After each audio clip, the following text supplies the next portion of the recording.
Welcome to Breakdown Vote 2022. I'm Steve Spriester along with Myra Arthur and a cavalcade of guests that will be joining us tonight as we run through some of the numbers on this primary election. There are a lot of lines of thought that we're going to be following, including the turnout numbers, including Bexar County Judge, Henry Cuellar, Jessica Cisneros, and we're going to have a lot of the candidates themselves that will be joining us live tonight. And we talk about the turnout we were discussing with some of our panelists off to the side. We'll introduce them in just a bit about the turnout in a primary. But of course, this time around, we have the issue of mail-in ballots being much more of a problem for voters due to confusion over the changes in rules. We heard from our Patty Santos earlier this evening.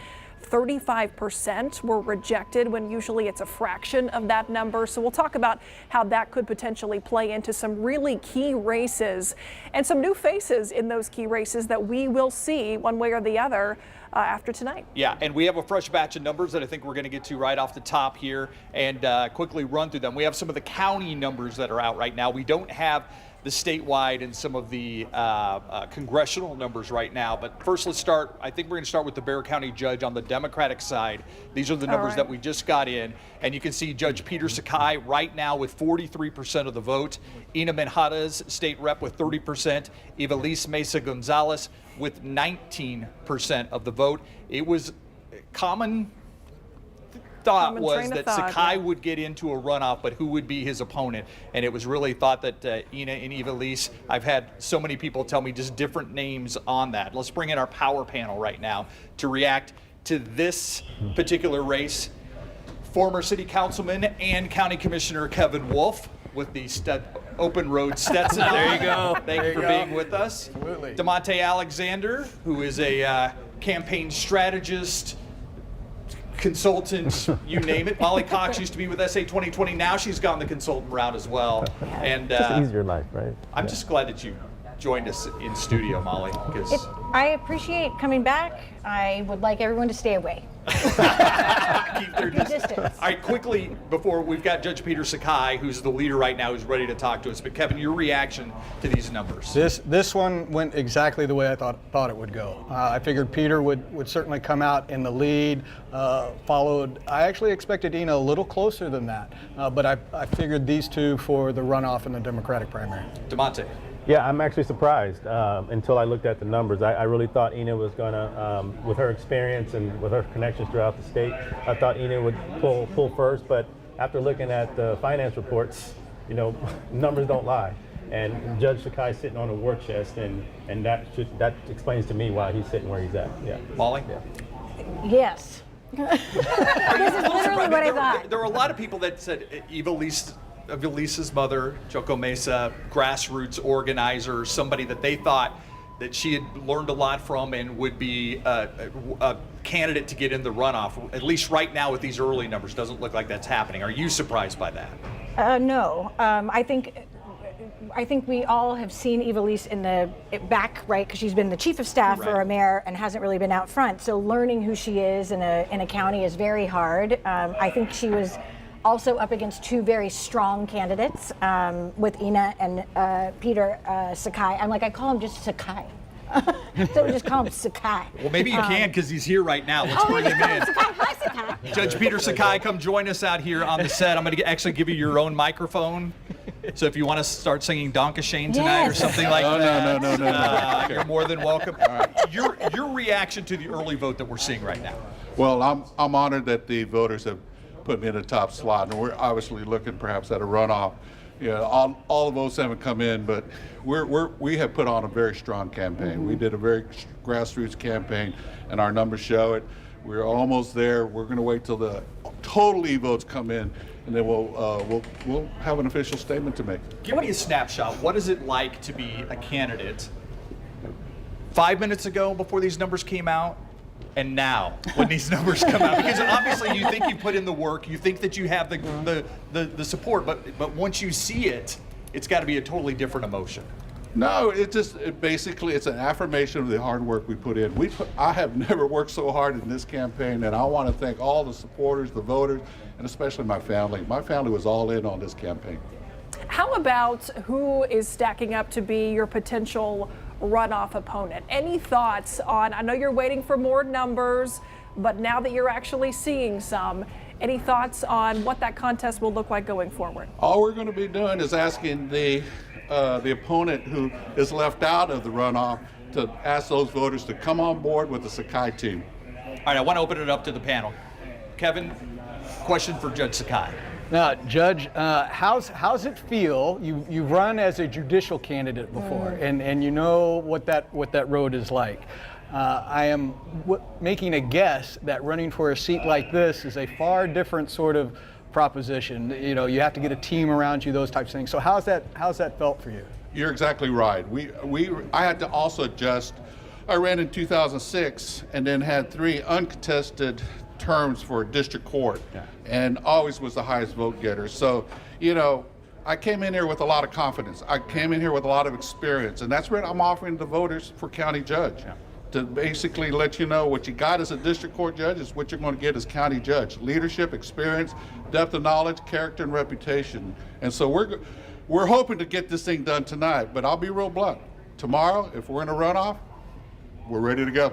Very good. DeMonte, question for Judge Sakai. Yes, Judge, all those character traits you mentioned, those strong character traits in terms of leadership, Judge Wolfe embodied those, right? And so, and I think he was able to appeal to Republicans, Democrats, Independents alike, young, old voters. How do you plan on appealing, if elected? How do you plan on reaching all those constituencies? Well, basically, I've had a great relationship with Judge Wolfe and Tracy Wolfe, and developing the Children's Court and creating innovative programs, out-of-box thinking to make our Children's Court a nationally renowned court system. And basically, I've always had the support of the moderates, support of Republicans.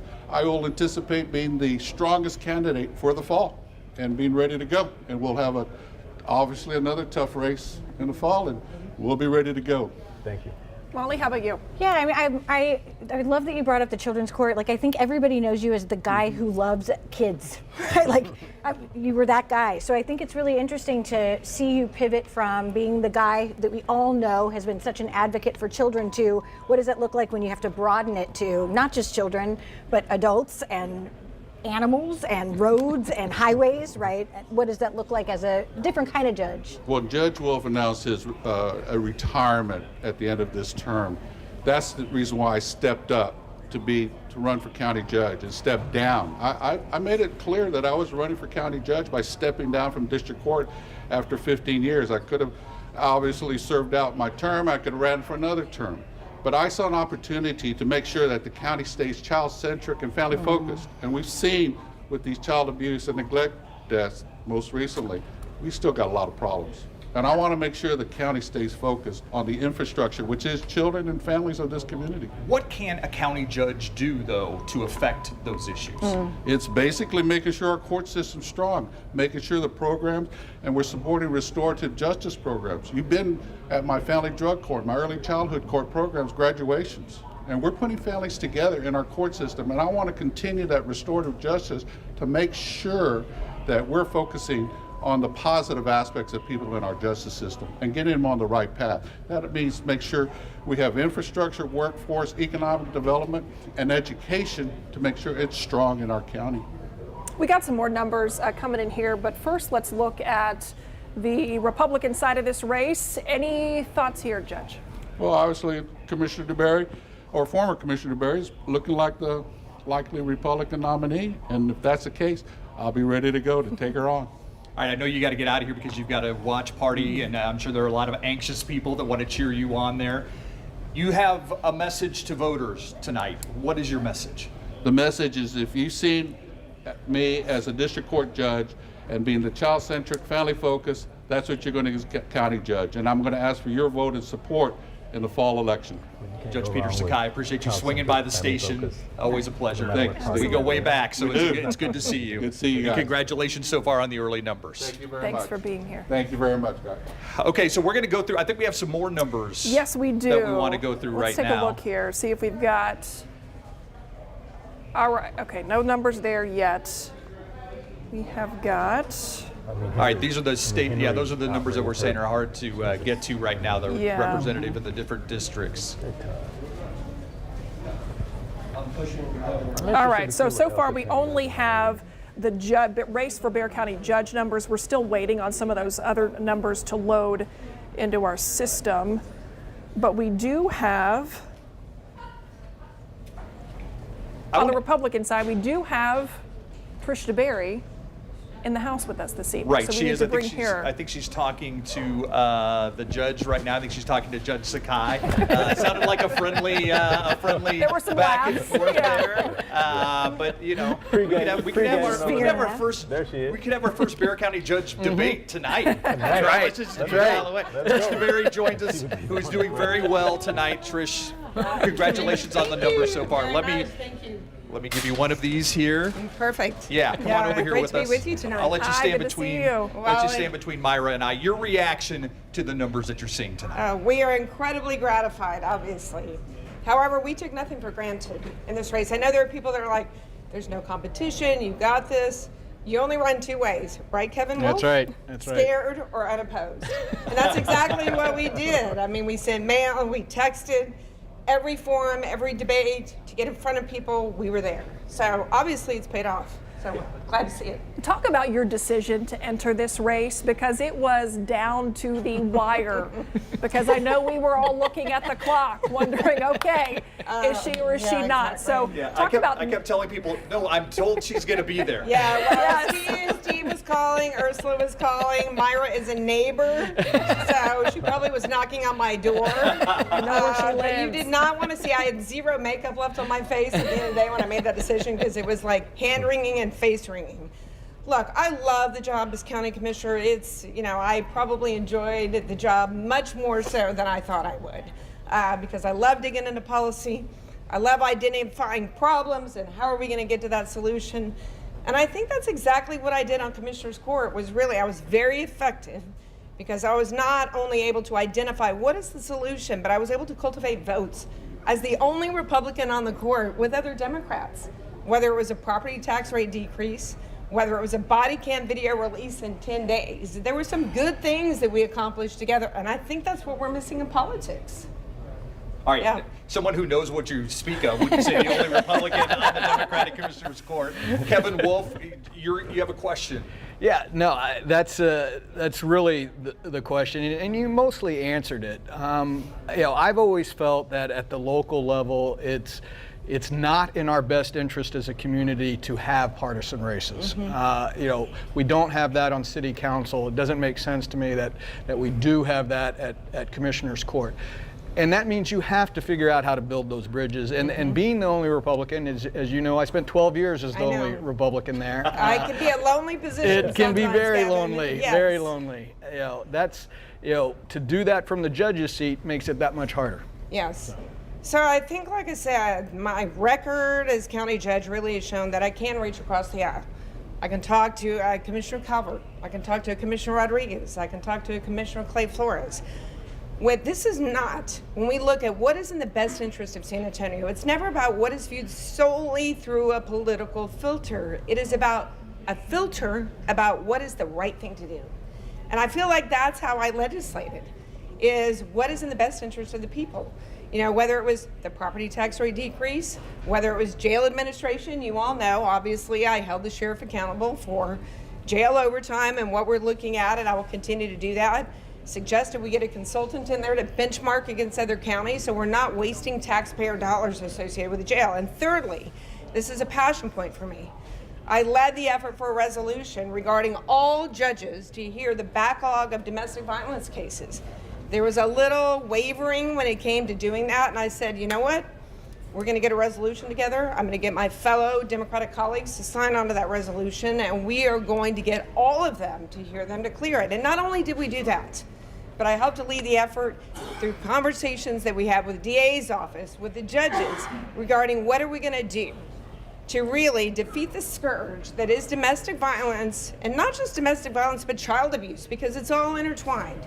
And quite honestly, we haven't done enough. We appropriated a record amount of money, $4.4 million, probably the most the court has ever appropriated, to get rid of what I have called a public health crisis in this county. And I want it even more, because the DA's office needed more investigators, surely. But my hope is when I'm judge that we will continue to tackle those issues because they're critically important issues, not just to the domestic violence issue, but to raising people out of poverty. We have the same poverty rate that we did since 1982. Clearly, we have got to be doing things differently. So that is what I do. I dig in and I look for solutions. DeMonte, you have a question for Trish? Sure.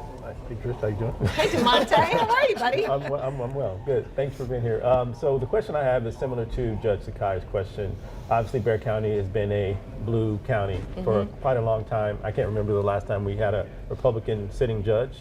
I think Susan Parmelo was the last countywide, in terms of political party. So you mentioned the body camera issue. I see. My question to you is, if elected, how are you going to appeal to across the line, across a lot of different demographics of voters other than just the Republican Party, especially when it comes to some of these issues about social justice, about some of those more progressive issues that the community cares about? How do you plan to appeal to those voters or also represent those voters as well? So I think back to one of the points that I made. It's not just about what is viewed through a political filter. It's about what is the right thing to do for this community, DeMonte. And to your point about the body camera release footage, I waited a year for the sheriff to come forward with a policy. And we have a record number of lawsuits that are facing the county relative to that. There was no conversation associated with that. So I said, you know what?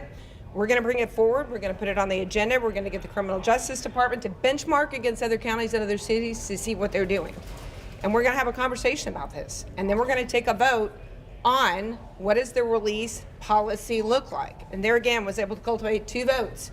And we have one of the strictest right now, a release of body cam footage in 10 days. There's no reason why we're not releasing that footage, because the good news about this is not only does it help victims, but it also exonerates police officers probably 95% of the time. But there's no excuse for why we're not releasing that footage. We spend millions of dollars regarding equipment to make sure that when police officers go into a dangerous situation, they activate that camera. We need to have it released in a timely fashion. So I got a lot of crossover appeal associated with that decision. I think the property tax decrease defies partisan issues and what we're looking at. I think the domestic violence policy that I've taken, and the leadership that I've taken on that issue really crosses partisan lines. So I think there's an opportunity for me to be able to get a lot of crossover vote associated. In fact, I was at a polling site today. There's a gentleman who came up to me, a lifelong Democrat, and he told me, he said, I appreciate the fact that you beefed up the constable's offices to make sure, since the sheriff did not have as many people in his civil office regarding TPOs, temporary protective orders, and temporary restraining orders, to get those out, you beefed up the constables. And so now he said it is the best we've ever had because the constables are doing a great job regarding TROs and TPOs. I can't thank you enough for that. He said, and for that, I'm going to be voting for you, and I'm going to tell all my friends to vote for you too. So thank you. Yes. Thank you. Molly.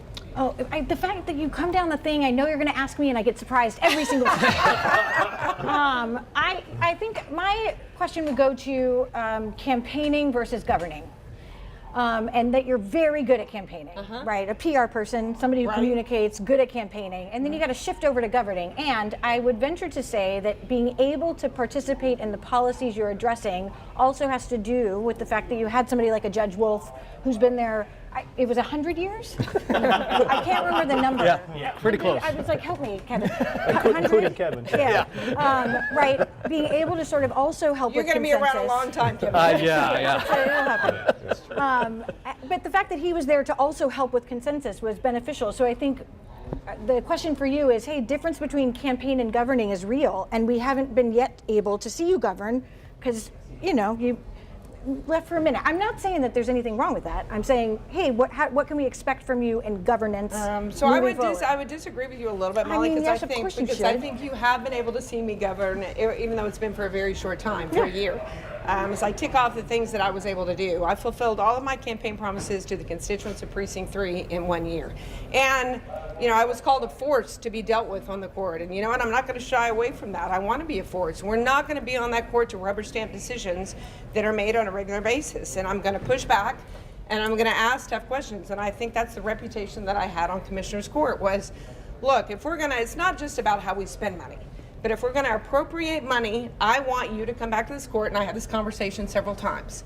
you know, if we're going to appropriate the money, I want you to come back and I want you to show me how you're moving the needle associated with those dollars.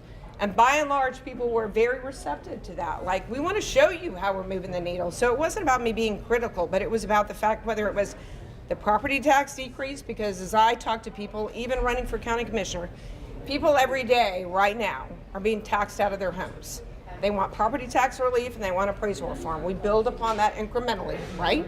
Not just with a small property tax rate decrease, but with a homestead exemption up to $5,000 at the county that doesn't exist today. And I think everybody can get behind that. Looking at the Bexar County Hospital District and looking at a tax exemption there. And then hopefully as a Republican judge, going to the legislature, which is Republican controlled, and saying, hey, we need a special session on appraisal reform and how we're going to redo this, because the way we fund education in Texas is a burden on the homeowners. You know, not just San Antonio and Bexar County, but the entire state. So, you know, whether it was that, whether it was domestic violence, whether it was jail administration, whether it's, and this is really a point of pride for me. I went to a committee on elder care, and I was told that there were 1,200 cases that were backlogged in the DA's office. And I was also told that for 5 years, there had not been an elder prosecutor nor an investigator funded or appropriated for that office. And so I called the DA in and we had a conversation, and I said, hey, I'm going to be your advocate because we have an aging population, and those senior citizens that are being targeted every single day don't have the time for prosecution nor restitution because many of them are older. And so guess what we got? An investigator, not just a prosecutor, because that was what I was asking for, but he asked for an investigator too. We got that too. So I think, Molly, you have had a chance to see how I will legislate. And when I see that there is something missing and there's something that is wrong and we need to fix, I'm going to dig in, I'm going to be there, and I'm going to advocate for it. And for the most part, I will tell you, when I advocated for it, I got the vote. So that's the kind of judge I'm going to be. Little interaction I saw with Judge Sakai as you came in. Yeah. You congratulated him. I Did I hear that did, right? I did. Sometimes I can do two things at once. I can hear what's happening off to the side. Well, I want to see you juggle and tap dance, Yeah, Steve. well, that's not going to happen. Yeah, That's not really? going to happen. That's not going to happen. But congratulations Thank on you tonight. very I know much. you have Thank a watch you. party you have to get to as well. Yeah, thank you very much. I wish you well. Congratulations. We appreciate It looks the like you're opportunity. avoiding a runoff. Absolutely. Thank you. Yes, Yeah, which is yeah. good. Yeah. Trish DeBerry, All right, congratulations. All right. Thanks, everybody. Have a to good see ya. night. Take that unless Yeah, you want to sing Don Kashane. Yeah, there you go. There you go. All right, we're still working on getting some more numbers loaded up here, but I believe we do have some numbers on voter turnout. Our Patty Santos, she is live down at the Bexar County Elections headquarters. She's been there all evening. And it looks like Jackie Callanan, the elections administrator, about to step in front of the microphone to talk about today's turnout. Yeah, let's go down there live right now. Patty, can you hear us?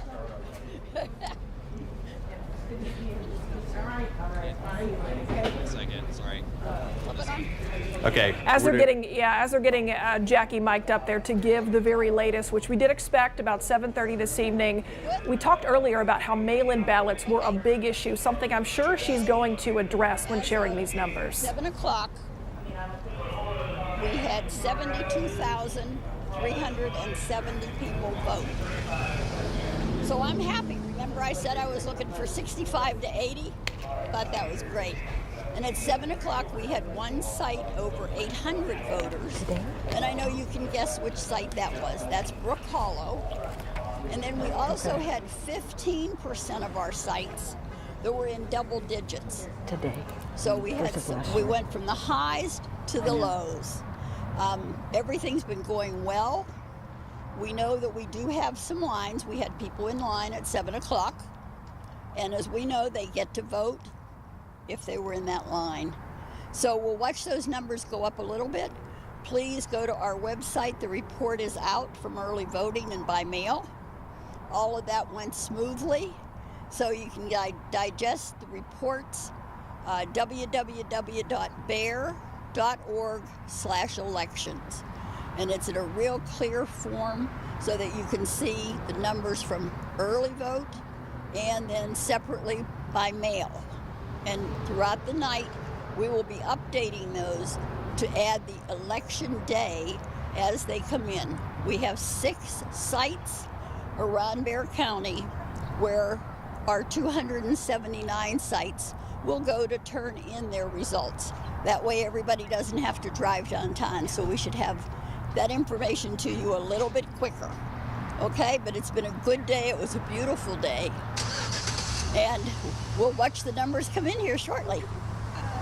Earlier today, it was 42,000. You were not very optimistic that we would get. Right. Remember I said? Drove those people out. I think you all did. Remember I said you're going to go out and report this on All right, so you're 5 o'clock watching news live. That is and the Elections 6 o'clock Administrator news, and that's Jackie when we saw Callanan the- talking about the turnout today of more than 72,000 voters today, which she thought it would be somewhere in the neighborhood of 65. She was actually prepared to be disappointed at that number. And she said she was happy. Right, and there are still people that are in line, specifically at the Brook Hollow Library. Yes, to vote. always a very popular polling site. So we didn't hear from her about that mail-in aspect, but I know she's going to address that with our Patty Santos, who's going to cover that and talk about the potential impact there. But day of voting on Election Day, the Elections Administrator said that she is pleased, although when you look at the overall numbers, always of registered voters in a primary, it's still low. But let's continue talking about this race because we now have Ina Minjarez, who is running for Bexar County Judge, potentially headed for a runoff. We have to wait and see. But we have her joining us now via Zoom at a watch party to talk about the numbers so far. Ina, good evening. Thanks for being here. Your initial reaction to the totals at this point. Ina, can you hear us? I don't think she can hear us. I don't think she can hear us either. She's live at her election night party. Ina, can you hear us? I just texted him. Okay. I don't think so. We're having some sort of trouble there with the Zoom call. Yeah, we will have to see how we I can just get texted that her.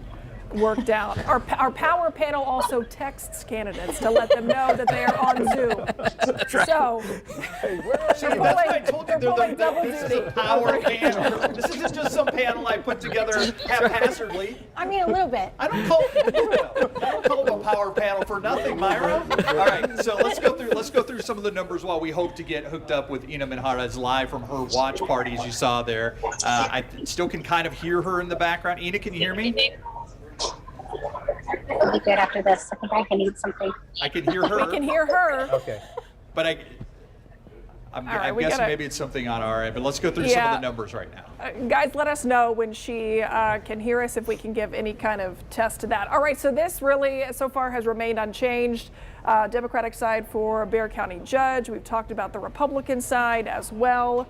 We're still waiting on some of these state numbers to come in. Right. Now, So this is early voting, and it says 72-22. That's shocking, but what I'm told is this is just early voting from Bexar County. Yes. That's what I'm told right now. So these numbers will obviously change over time, but right now, maybe even in Bexar County, this is a surprising number for the Jessica Cisneros versus longtime incumbent Henry Cuellar. And the question is, will this be headed to a runoff? And we'll continue to follow that. But if she stays with this number, it's not going to happen. yeah, we will see what happens in this race. One to watch. Now, we understand Ina, after, I don't know, maybe DeMonte's text, can now hear us. Hi, Ina. How are you? Hi, good evening. Hey, good evening. It's good to see you all. You as well. Talk to us about your reaction to these initial numbers. I'm ecstatic. You know, we are exactly where we thought we would be. I don't have the name recognition throughout the county, except in House District 124. So I had to work really, really hard starting in early November to get my name out there. It was with polling, it was an aggressive field, with also aggressive mail. And, you know, not having the money, you know, having to work hard to raise that money, and we are exactly where we anticipated to be. So I'm just ecstatic. I'm looking forward to May. Am I understanding you right that this was basically, in your mind, getting into a On the state runoff with website, Judge 70. Sakai? Is that correct? That's correct. I had to catch up. I had to get my name into the community and really, sell myself to the voters. And I'm really pleased at where we are tonight. What is your message? What do you think that resonated about your message to voters tonight? The fact that I'm experienced and the fact that I get things done, the fact that I've done, I've carried out the issues on the state legislature that are the same issues that are going to come before Bexar County. And so I've got a proven record, and that I think resonated with voters tonight. As you look forward to your race, at least right now, it looks like it will be a runoff between yourself and Judge Peter Sakai. What differentiates you and your campaign and your policies versus Judge Sakai? You know, the quality of experience. I've been working in these type of issues, budget experience, transportation issues, housing. I have been doing that for close to 7 years now. And so that's what differentiates me. I'm not isolated to one particular type of experience. I have an array of experience, and I'm going to bring that to the court if I'm elected. And so I think that's what distinguishes us is number one, the type of experience, the quality of experience, and that I'm ready to hit the ground running if elected. And there is an election for your seat in District 124 at the state level. We talked to you, I think last time we had you on our KSAT Q&A. Why come home, if you will? Why go local, leaving the state level and pursuing something right here at the ground level? Because an opportunity like this, an open seat for Bexar County Judge doesn't come every day. This is a very rare opportunity. And I took a leap of faith. I visited with people I respect, with advisors, with mentors, with constituents, with family.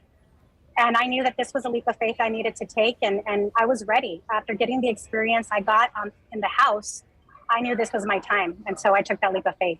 All right, I want to let our panel ask you some questions here quickly. You know, I know you're in the middle of your watch party. You got a lot of stuff going on. But Kevin Wolfe, you get the first question for State Rep Ina Manjarez. So Ina, it looks like you're going to be in a runoff with Peter. How do you feel that Election Day is going to come out for you? Because it's a little different voter that comes out on Election Day as opposed to early vote. Do you think you have a better shot at some of those numbers? Will we see your 30 go up based on today's vote or not? I think we are. I saw incredible turnout at the Great Northwest Library, which is in the heart of House District 124, which I represent. And so I'm confident that the number is going to go up for Election Day. I think my voters came out, my constituents came out today. All right, Molly, I'm going to really shock you. Your turn now. Oh, look, I'm number two. I did a number two. Hey, my question is so about the idea of going from a statewide office to a local office. And what that feels like, what it could look like were you to get through this, how you sort of pivot right messaging from overarching into, particularly right now with the way the state legislature is going and coming to local spaces. I just want to hear more about that. Or read your letter. That's a great question. You know, at the end of the day, it wasn't that much different. I mean, you're looking at a race that's countywide with a way bigger population than my House district, but the issues are really the same, and it comes down to leadership. It comes down to being able to work with people. You know, I was able to work across the aisle in a Republican-dominated legislature, and I was one of the few Democratic lawmakers who was able to be effective and get things done because I understood the value of those relationships. And also because of my work ethic, I was placed on very key committees that many representatives wish that they could be on, and I was appointed to those committees by Republican leadership. And so at the end of the day, it's not that different. It's just the voter base is a lot bigger than a House district, but the issues really truly are pretty similar. It's just on a county level. DeMonte, you have a question? Yeah, well, not much. Well, I guess I do have a question. So, Ina, I mean, you have a proven body of work from the state, also doing some great work at the state. You've also shown an ability, and I've asked the other candidates, how they plan to work across the aisle. And I think over your career, you've shown that you had the ability to do that with all the number of bills that you passed. And I guess what I would like is, how do you plan on leveraging your relationships at the state and your understanding of how funds and resources pass down to counties, to cities? How do you plan on leveraging those relationships?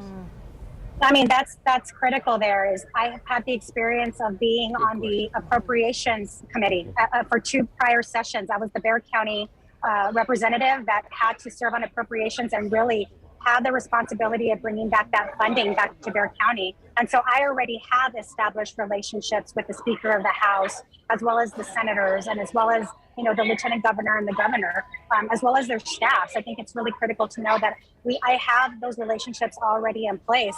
And so again, I'm ready to go. I'm ready to get to work, starting in next January. And this is not something that you learn as you go. these relationships are already in place, and that's going to be really key to this position. All right, I see you have a crowd around you of adoring people at your watch party. Thank you very much for joining us via Zoom, and we look forward to talking to you a lot between now and the runoff election to come. Thank you. You all have a great night. All right, too. you as well. Okay, we want to go back now to the race for District 28, U.S. Representative. We said earlier, Steve, that we believe these were just Bexar County numbers. These appear to be statewide numbers, as this graphic reflects. Jessica Cisneros was 69%, longtime incumbent Henry Cuellar with 25%. So there was some big reaction earlier from our power panel. Yeah. I'm hoping we can recreate that because there were some big eyeballs over here. And I also got some numbers that were read to me that I don't think are being reflected in this vote, that Cuellar won Webb County by almost 30 points. 61 to 36. 61 to 36, and he only won it by 10 points the last time. So there's some numbers that are this is a race that's gonna be in flux all night. All night. Yeah, Molly, your reaction to what we're seeing here? I mean, I'm like, brr? Yeah, that's my Scooby-Doo Yeah, reaction. I appreciate that. You're welcome. That's why I am a power panelist. Yes, you are. Some people tweet candidates, other people give us Scooby-Doo reactions, which I appreciate. Yeah, yeah. So here's the question when I look at this race. I mean, I have so many people tell me that there are Republicans watching this race very closely because if Henry Cuellar goes down tonight, they think that they have a shot at this. They're not sure that a progressive like Jessica Cisneros will play in that district. You agree with that or disagree with that? The fact that you're asking that question and I'm sitting here close to Kevin and he went, huh? As soon as those came up, I would say maybe there's a potential conversation there about that. And I also think what you're seeing in a primary is very different than what you see in a statewide midterm election. Correct. The people who are fanatics like are us, real hey, Democrats, Republicans who go out to vote in primaries are different than who turns out in a midterm. And also, this is still huge to see this kind of turnout and those kind of numbers. I realize this is going to be in flux. I don't know. I think we're in a different world right now. If these numbers stay the same, it's going to scare the hell out of Republicans. All right, and so yes, I can see a path. I think it's a very narrow path for a Republican to win that district, but they'll certainly be energized by it because Henry has always been a moderate, and I can tell you from hearing from my Republican friends, they are very scared of a Cisneros. So maybe we'll see. It'll certainly make the general more interesting if this stays the same. Yeah, DeMonte. Yeah, I mean, you're going further away from ideally who you want in office. So yeah, that's scary. But I always say follow the money. I mean, this is very surprising to me because of how much money he outraised her by. Right. So I expected him, when you have that amount of money, you have access to all the sophisticated voter outreach programs possible, right? Beto had it when he ran. And so I was just very surprised at the numbers. Now I know it's different, each county reports differently and all those things, but it's still very surprising to me that she's that far out ahead with the amount of money that he raised compared to her raise. I'm very surprised because I didn't think it was outside the realm of possibility that we'd see a runoff in this race between Cuellar and Cisneros, and it still could happen once we get some numbers from the different counties. I mean, this is it's a huge district, so it'll be interesting to see how this plays out, but early on, I'm surprised. Well, you talk about the money that Cuellar has, but the name that he has. I mean, it is rooted in politics in South Texas. But then there was that FBI raid. So that threw things, made a little bumpy. You talked earlier, DeMonte, about the impact of that. So you think that's what we're seeing here? I mean, you have to factor that in. I mean, the last cycle, they were hair thin, and you spoke about name ID. Jessica Cisneros is coming into this race not as a rookie.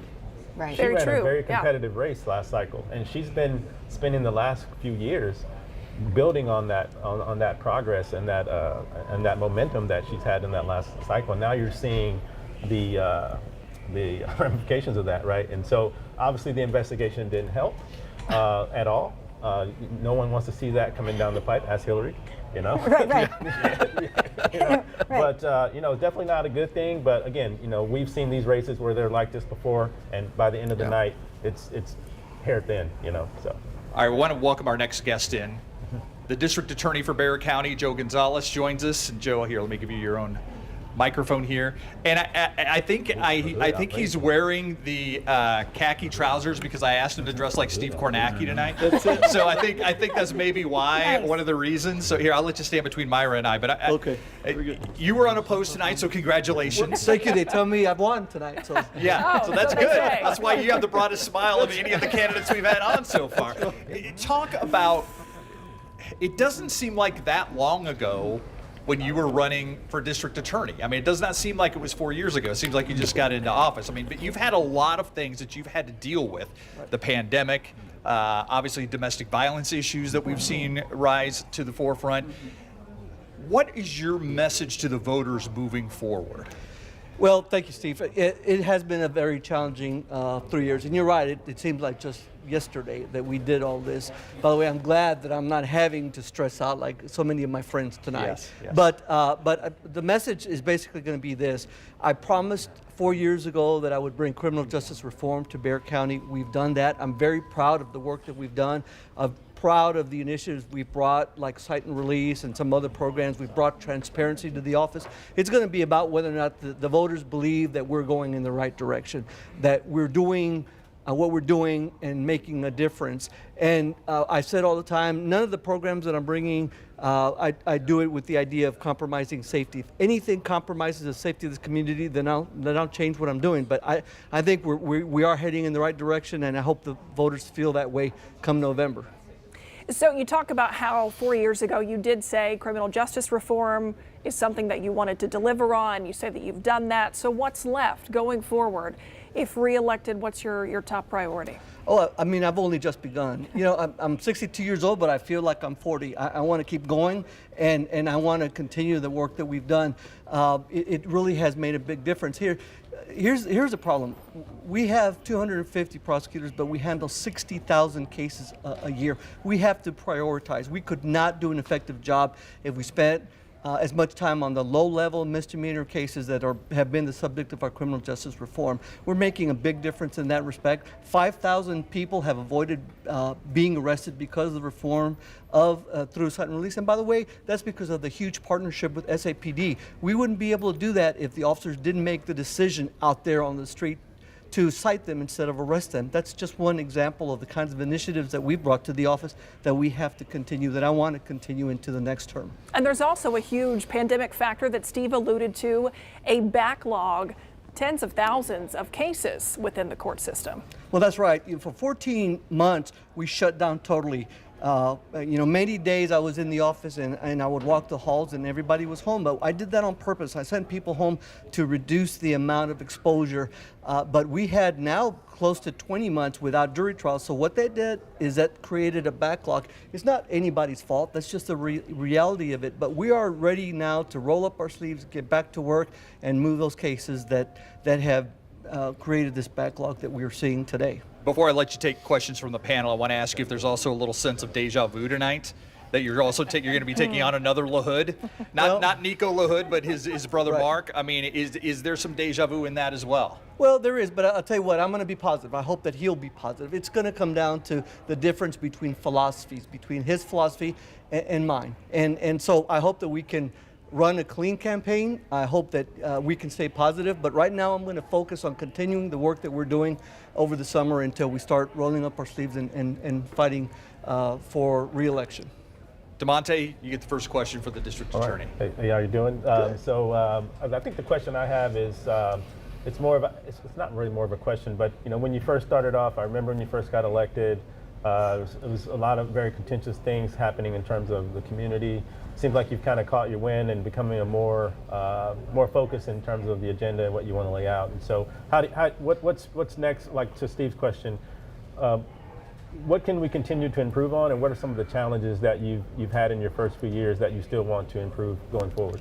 Well, now that we've been able to introduce criminal justice reform, and people realize that I'm not the monster that other people thought I was by bringing reform. Again, we're talking about low-level, nonviolent offenses. We can continue to focus on what's important, which is cases like domestic violence, which is a big scourge in our community that we need to focus on.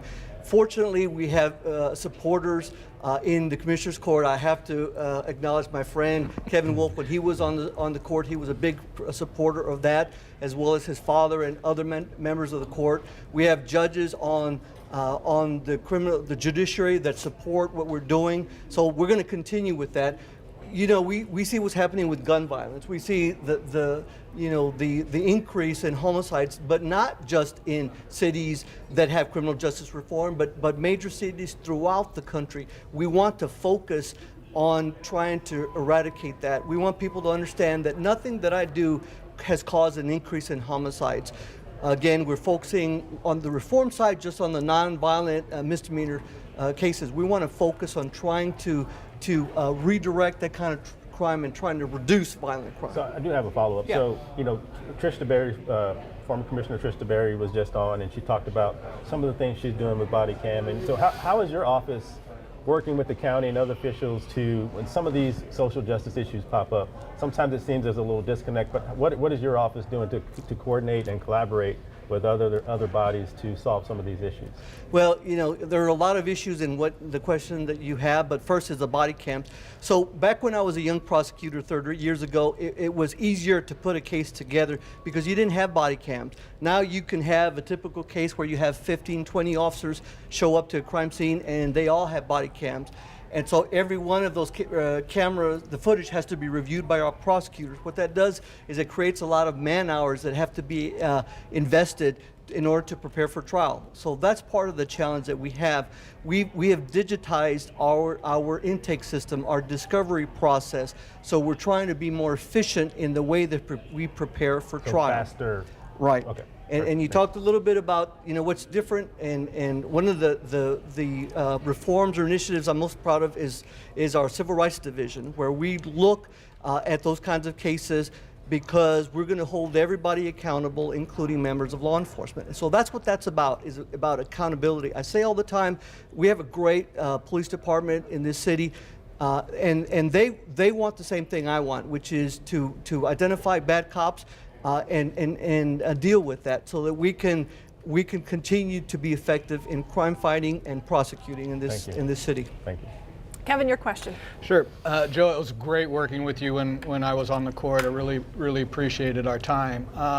So I always referred to it as the big three, and that's essentially the Sheriff's Department, the DAs, and the judges. That's where all the money goes. That's correct. And I heard Judge Peter Sakai, who's been an outstanding district judge, talk about his vision in regards to being county judge. Now, there's nothing even remotely close to being a district judge and a county judge. One's really an administrator, one is, you know, interpretation of the law. But I heard him say something about how he wants to make sure the courts are funded appropriately. How do you feel about that? Well, I think that's very important that the courts be funded appropriately, because I say all the time that one of the biggest frustrations is the lack of manpower, the lack of resources to do our job. A big example, and I have to keep going back to this, is domestic violence. There was historically only 2 courts that handle these cases. Now we've gotten more of the judges to agree to handle these cases. But because of the funding from Commissioner's Court, we have now temporary courts that are going to help with the backlog. So absolutely, funding is important. We need to continue to fund the judiciary. We need to continue to add resources so that we can keep our community safe. Very good question. I am so ready. I'm going to ask you if you have a question. For the DA. So much fun. It's your Thank turn. you. Okay, I'm ready. I'm going to go fully in a different direction, and I want to talk about the fact that you had 11 people in your office running for office, right? Running for judges, running. I didn't know that. Good job. Yeah, 11 ADAs. Yeah, see, I'm just saying. Look, I was ready. I think that it was. the fact that you said, yes, we will keep you can keep your job and run for public office is a testament, I think, to civic engagement and civic participation, rather than saying like you have to get out, which is what happened to you. Right. I want to ask what came about as a human who's extremely excited by the fact that 11 people thought, I want to run for office, and some brand new, young women of color who've never done it before. I want to ask how that came to be, or why you decided that. Well, first of all, and you sound like you know the story. Back 25 years ago when I decided to run, I was told either you quit or you get fired. There were 8 of us. 7 of us resigned, and the 4th was fired because he said, I'm not quitting. And I thought, and who would have ever thought, right, 25 years ago that I would ever be the elected DA? But I said, if I'm ever lucky enough to be the DA, I'm not going to do that to my employees. I'm not going to make them choose between choosing to run for office or keep their job. And so I decided back then that that's what I was going to do. And here, fast forward 25 years later, here I am. And it's 13, by the way, not 11, because 2 district clerk races. And I set them all down, and I talked to them. I said, look, you have a right to run. I'm not going to interfere with your right to run, but here are the rules. And I made them sign an agreement saying, you're not going to campaign during working hours. You're not going to do anything to create an appearance that you're doing something inappropriate or improper. In fact, some of you, I may have to reassign you to other divisions, and if you do anything to violate any policies, then you may be terminated. You may be sanctioned for violating those policies. But I wanted them to feel comfortable that they could run for office and not feel like they were jeopardizing their jobs. You know, I kind of feel guilty that you come down here and you've got the Steve Kornacki outfit on, and I kind of think I should let you like punch one of the races up that Myra has, you know, before we let you go. But congratulations again tonight, and your message to the people who are watching tonight. Well, you know, and I thought I had a marker, but I forgot to. I wanted a marker. But yeah, that would have got us all in trouble. Yes. Just so you know that. Yeah. Well, no, you know, as I said, my message is I very much appreciate the opportunity to be your elected district attorney. It's been a great 3 years. I love what I do. I get up every morning thanking the good Lord for giving me this opportunity. I have 500 people that are very dedicated to what they do. I want to continue to do this. I want to continue to finish with criminal justice reform. I want to continue to keep this community safe for your family and mine. District Attorney Joe Gonzalez, thank you for stopping by. Thank you for being here. Always a pleasure talking to you. Thank you. All right. Good luck going Folks. forward. All right, so I know that we are going to talk to County Judge Nelson Wolfe coming up in a couple of minutes, but what I'm wondering is if we have time to go to Laredo, because that is really one of the stories that's playing out tonight. The Jessica Cisneros campaign, I believe our Alicia Barrera is down there. I don't know if we have time to go to her, though, before we talk to Nelson Wolfe or not. All right, put this so microphone down. Alicia is at the Jessica Cisneros campaign watch party this evening. I'm sure they have to be happy with how numbers are shaking out right now. However, we're going to have to wait just a few minutes, as I understand it, to get to Alicia so we can get that reaction. So we're going to work on that. In the meantime, though, we want to go to that Zoom call with the one and only outgoing Judge Nelson Wolfe. Is he with us? Yes. There he is. Judge Wolfe, can you hear us? Yes, I can. I can tell you can because you're laughing, probably at your son, I'm guessing, who's joining us on the power panel tonight. But your thoughts tonight as you watch the race for your successor play out, your initial thoughts as you're watching tonight? Yes, nobody had, at least that I know of, had a very good feel of what would happen in the Democratic primary. We knew over in the Republican one that Trish DeBerry would win that and would win it easy. And I think the early numbers show her at about 65%. But in the Democratic primary, everybody I talked to wasn't sure how it was going to shake out. Everybody thought Sakai would lead the ticket because the other two are women, the other two are Hispanic. They would split the vote. And that's true. I think Sakai may have done better than what some people thought. He was at 43%. And then Ina was around 29 or 30, and then Ivelisse around 18, 19. So we now know, now again, this is early vote. I mean, we don't have the election day vote, but probably not going to change that much, I don't guess. So we know there'll be a runoff between Sakai and Ina Mahadas. Now, runoffs are very strange now. It used to be, till the legislature changed it, and gosh knows why in the heck they did that. It was rather stupid. But it used to be within 30 days of the primary. But the runoff doesn't occur till sometime later in May. So there'll be almost 3 months that will go by before people will vote in the runoff again. And a lot of people, forget about it over that period of time. So what you'll have to watch in the runoff is how well organized and how good a ground campaign they have, and are they able to turn out their vote. It could go either way. And again, I'm just talking about the early vote. So it'll be interesting to watch that runoff in the county judge race. I think we had 3 good candidates that were running in the Democratic primary. I think they were all good, qualified. And I think Trish DeBerry is qualified. This race is the local race to watch in large part because you are not in it for the first time in decades. We know we are going to have someone new. So I'm just curious, on this election night, you're at home, you're not here in the newsroom with us.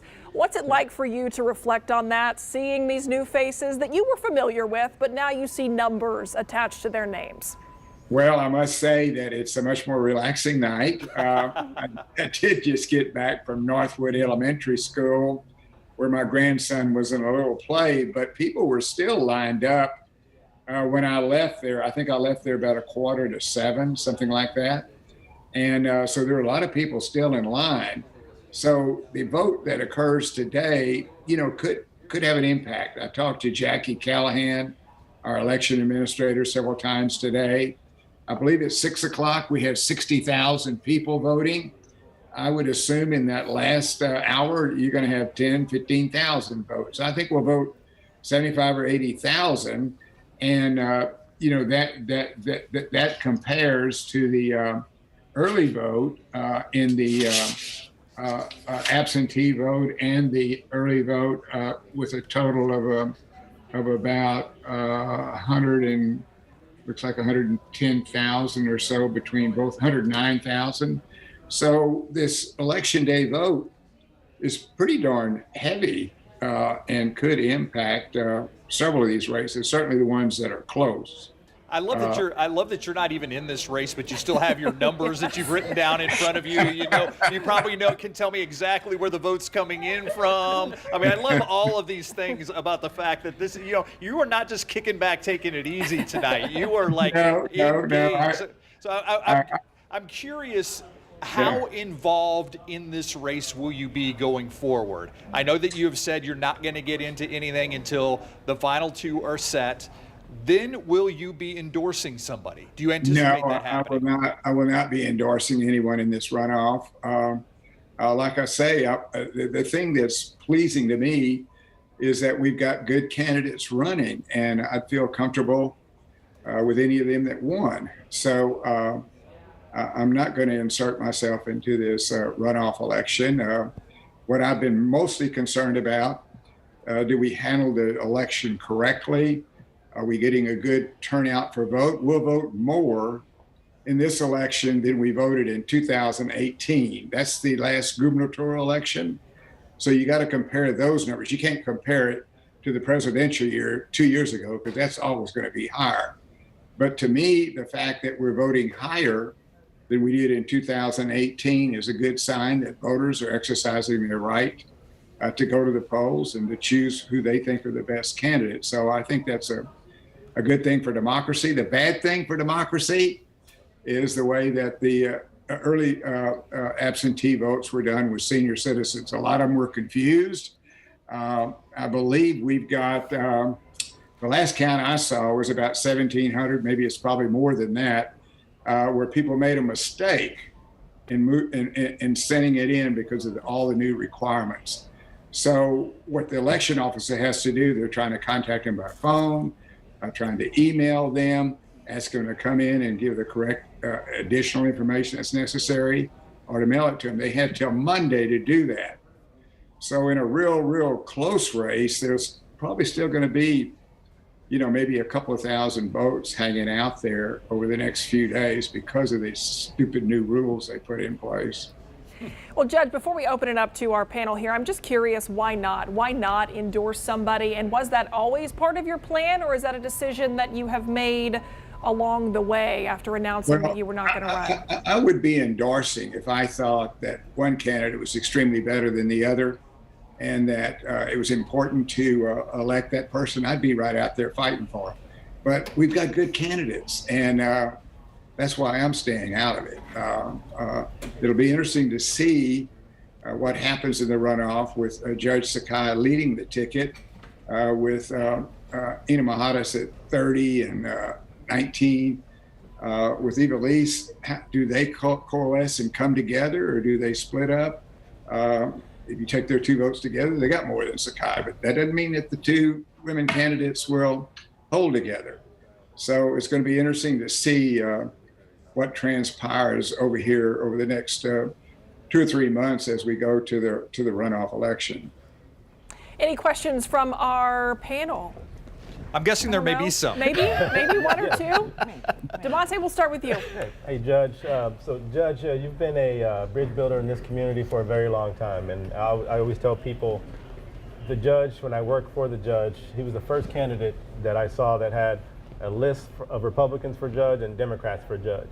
And I just found it always to be just an incredible thing to see. And so, I guess, I know you're not going to endorse anyone. I wasn't able to hear your comments, but is there a level of mentoring these candidates and maybe helping them kind of, understand, what's happening, what's currently happening in the county and where the future of the county is going in the city? Is there any type of mentoring going on between those candidates equally? Well, I've told all of them anything they needed from me in terms of information or things the county were doing. I'd be glad to share it with them. Two of the candidates have some experience in the county. Trish was on the commissioner's court for, I don't know, was it 10 months, maybe 11 months, maybe 11 months. And so she learned a lot, during that period of time. Judge Sakai has been a judicial judge, which is much different than being the judge that runs the county. But he's been around it for a long, long time. We've worked together on a number of projects. He keeps up with what's going on. So he didn't come in, totally unprepared either. And then you take Ina Mahadas, even though she has was a prosecutor now. Let's not forget that. She was a prosecutor, so she does know the courthouse. But she's been in the legislature, and she gets a sort of a bird's eye view of what's happening down at the county level and what's important and legislation that's important to us. And she's always supported the county initiatives. So she has a pretty good grasp also. So we're very fortunate. I think this community is very fortunate. I'm very, very happy. That's why I got out early, over a year ahead of time, to get good candidates in there. And I'm so delighted we got good candidates. Molly, your question. I would ask one that's innocuous, basically, and say, you've basically spent your life serving our county and our city, and I want to know the first thing that you're going to do when you don't have to wake up in the morning and drive downtown to your office. And if it's I'm going to steal Kevin Wolfe's space on the power panel, that would make me laugh. Well, I've got a little routine, and at least the first part of it will be the same. I usually get up about 6 o'clock, do the traditional things, get coffee, read the newspapers, check the internet, and then I write. I usually write for an hour, 2 hours. So I'll certainly continue doing that. Now, and I am working on some writing projects. Now, what I would do to go out and do like a job, I don't know. I'm going to have to wait and see. I'm 82. I'll be 82. And so, but I still got all my marbles, and I'm healthy. And I hope I have them when I leave. And so I'll probably take a job doing something, to keep active and to keep up. But I'll always keep up with what's happening politically. I'm a local guy. I don't have any desire Washington. I don't have any desire about Austin. I watch what they may do to us, and it's always in a negative way usually. But I'm very much a local government kind of guy, and I'll continue to stay active and, try to be a good civic leader. Enjoy retirement. That'd be a good plan. I don't think that's in his DNA. I'm just saying. I'm watching him like crunch the numbers and do all these other things. And somebody who probably knows that very well is his son Kevin Wolfe. Yeah. So you get the final question to your dad tonight.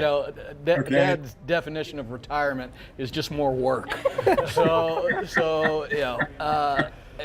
He'll be 82 this year.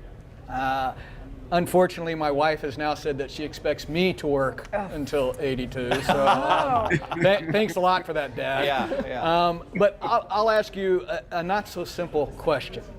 Okay. You're fixing to go out of office after serving many, many years, a number of different positions. Reliable revolution. What will you miss and what will you not miss? Because I can tell you, and you know this, as an elected, you pay a price. Yeah.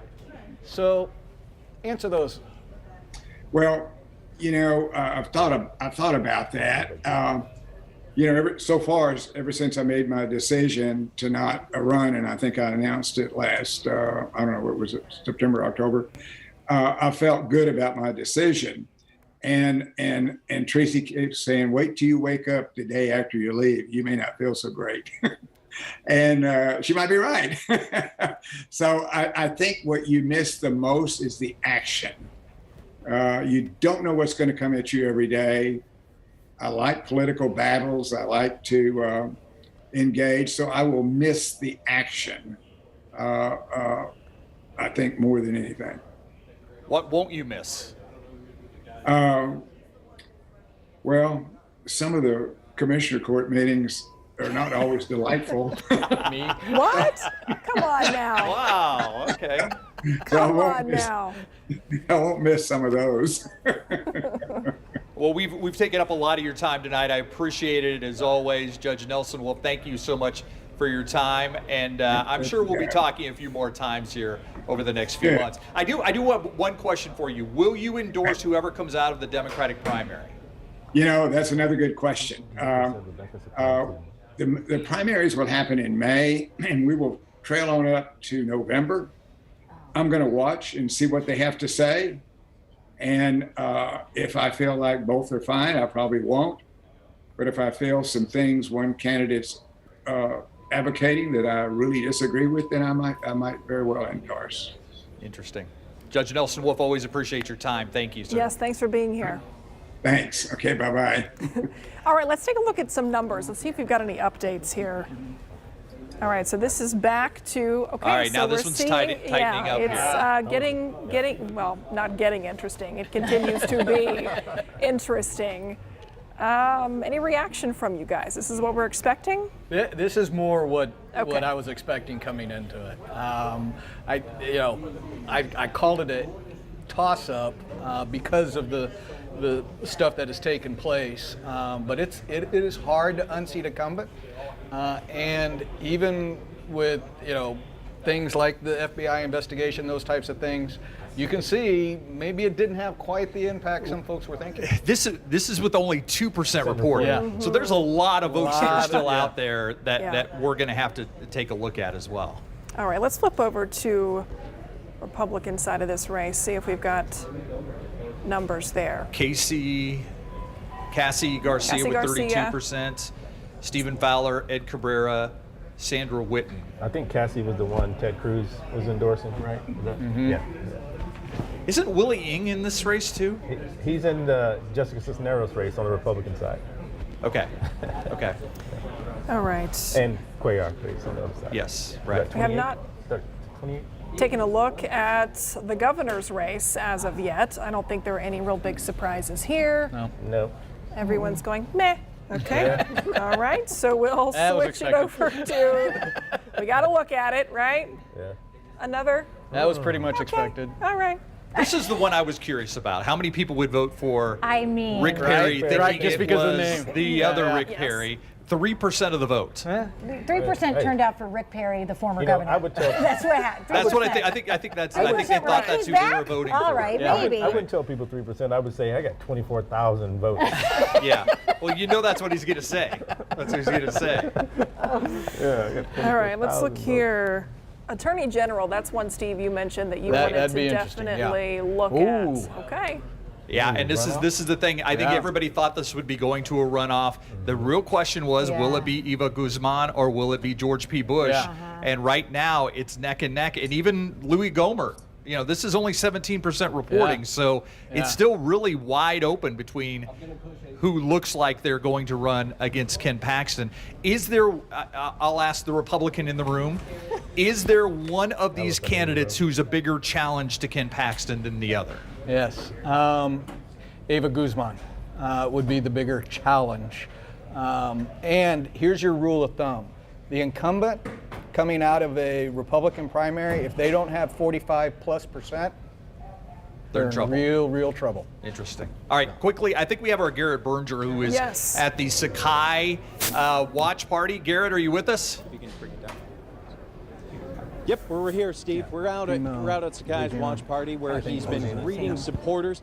Very cheerful mood here as he is ahead right now in what appears to be a primary that's headed to a runoff election. He's got about 43% of the vote, still about 13 percentage points ahead of his next opponent, State Representative Ina Minjarez.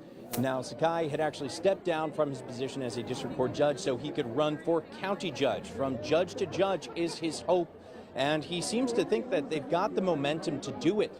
Now, he was talking when he came in to greet people as if he was hoping that they might be able to pull off an overall victory, although he seems more prepared that this will be an actual runoff election.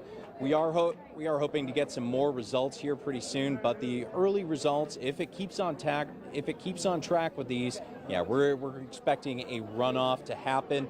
Now, Judge Sakai spoke to supporters, already mentioned that he's going to be seeking the endorsements of his two opponents who do not make this runoff, which at this point looks like Ivelisse Mesa Gonzalez and Gerardo Ponce. But right now we don't have all the votes in, so it's hard to say for sure. But definitely looking like a runoff at this point. We're going to be heading over to State Representative Ina Minjarez's watch party in just a little bit, expecting a pretty similar mood. I can imagine. Now I'm over on the. I can imagine, Garrett Berger. I appreciate it. I think you're at Los Barrios. That's what it looks like to me. Yes, sir. We're at Los Barrios. That's the Sky Watch Party. Still going on right now. I'm very adept at recognizing Mexican restaurants from the inside, just so you know that. It's always a hot spot on an election night, too. Garrett, thank you so much. I'll see if we can bring you a doggy bag. That would be great. That's a Thank promise. you. Yeah. Looks like it's kind of continuing the mood that he had here earlier this evening. Yes. Sounds like it's going to be a good night for him as well. All right, I think we have County Commissioner Tommy Calvert, yes. who is with us in the building somewhere. Is he back in there? You want me to go get him?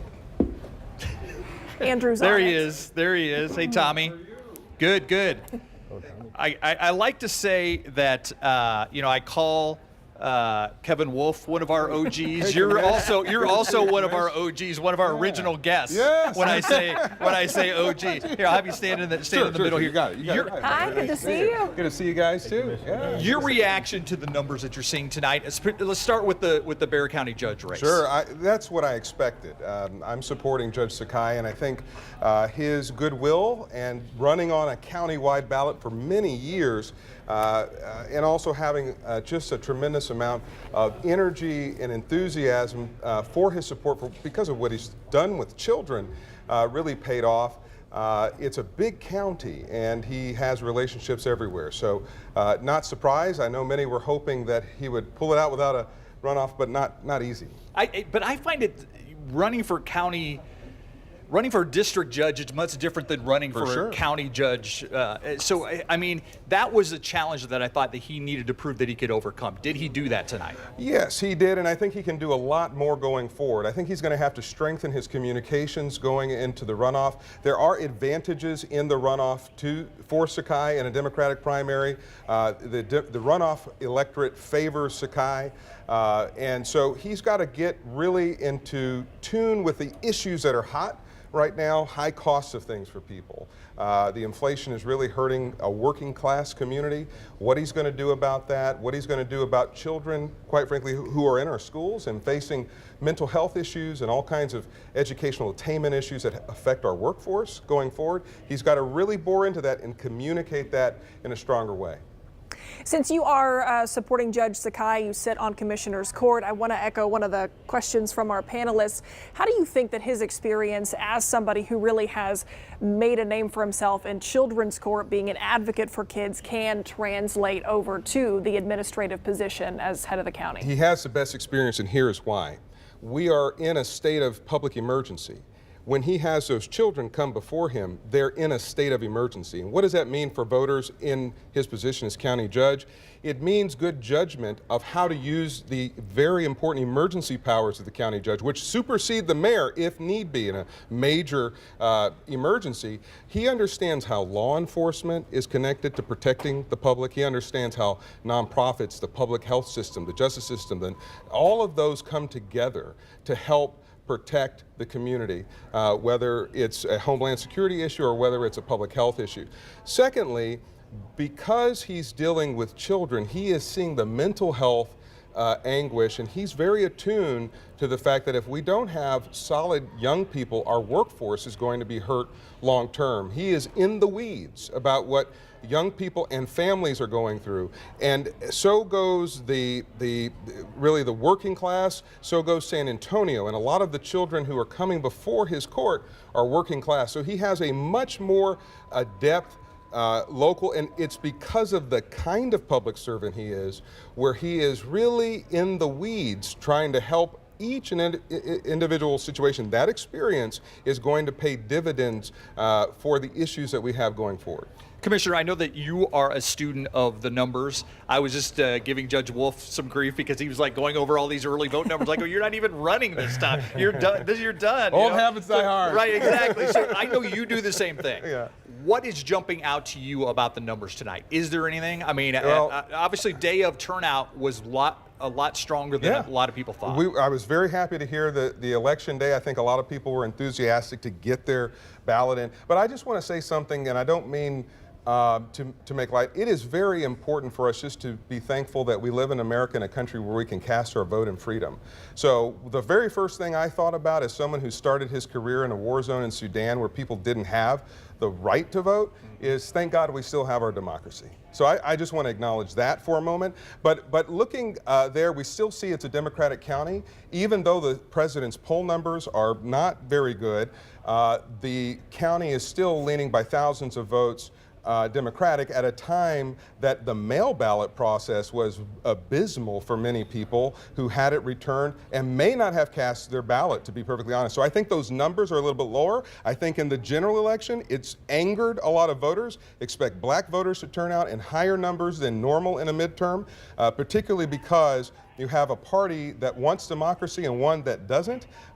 Folks are not fooled by that issue on the ballot in this midterm. It's the most important midterm in the history of the country. When you look at the number of mail-in ballots that were disallowed, something in the neighborhood of 30%, when normally it's 2%, is that concerning to you? Absolutely. We are working with lawyers. We are working with voting rights groups to make sure that the vote is counted. We're going to work with individuals and civic organizations to get people geared up for the disenfranchisement and make sure that their ballots count. So yeah, absolutely, this is the number one issue, is the ability for people to vote on the ballot in the midterm. If we have any questions from our panelists, we can ask those if you can hang out with us for just a minute, but we need to get to the District 28 race down in Laredo with Alicia Barrera, who I believe is now ready to talk to us from the Jessica Cisneros campaign. Alicia, how are things going out there tonight?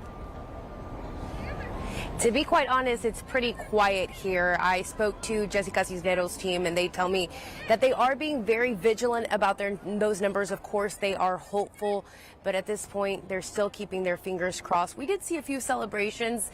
Of course, most of the attendees here glued to their phones, watching those numbers trickle in. At this point, about 6 of the 285 precincts have reported their numbers. Jessica Cisneros is in the lead over Henry Cuellar, but we're talking about 2,000 votes. Again, it's still very early on in the race. Anything can happen, but we know a lot is at stake here when it comes to this district. It's one that Congressman Henry Cuellar has held since 2005, so a 9-term run. And Jessica Cisneros is one of those that is hoping that her and her team can take over that seat. But today they know that it's going to be a long night as they wait for those numbers to trickle in. Again, I have reached out to the campaign office for Congressman Cuellar to see how they're experiencing this. They're not hosting a watch party, which is different than we have seen in previous races.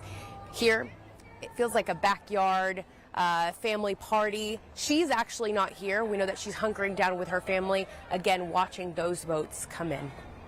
All right, Alicia Barrera live from Laredo. We'll see, of course, tonight on the Night Beat. Thank you for that report, Alicia. I really appreciate it. And this is one of the races we talked about when we started this coming in, that this is one of those races we wanted to see exactly what would happen. It is very close right now. And you see something else tonight in some of the candidates that we've been watching. A lot of youth. It's almost jaw-dropping that we have some 20-year-olds who are going to Congress. I mean, that's very unheard of. And not just one, but maybe two in the 35th and the 28th Congressional District. And so they could be around for a long time and continue to rise in politics for a very long time. MOVE is an organization that's been organizing young people, but you have to wonder if Jessica Cisneros may be too liberal for that district, because the Republicans have an outstanding candidate that may be in the runoff. I didn't know who she was, but I looked her up and saw that she's got backing of Ted Cruz as well as President Trump. And the Republicans want and have made inroads in South Texas. I was just in Laredo. We saw a lot of Willie Ning and his posters. He just wasn't able to break out. Once again, a very good man on the Republican side. So the matchup, it remains to be seen. The Republicans are going to give South Texas a huge run. In the 35th, with Greg Casar, he seems to be the front runner in that. Has a huge portion of San Antonio. That's another district where it may be more moderate than him. You've got the hill country there. The most progressive part is the Austin part. The San Antonio part is much more moderate. So how he holds that seat remains to be seen in the years to come.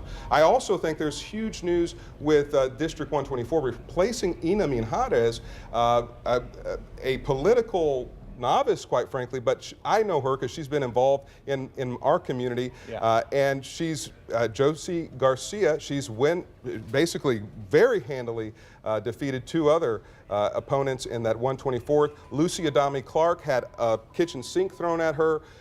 Very important position because it could be in charge of elections.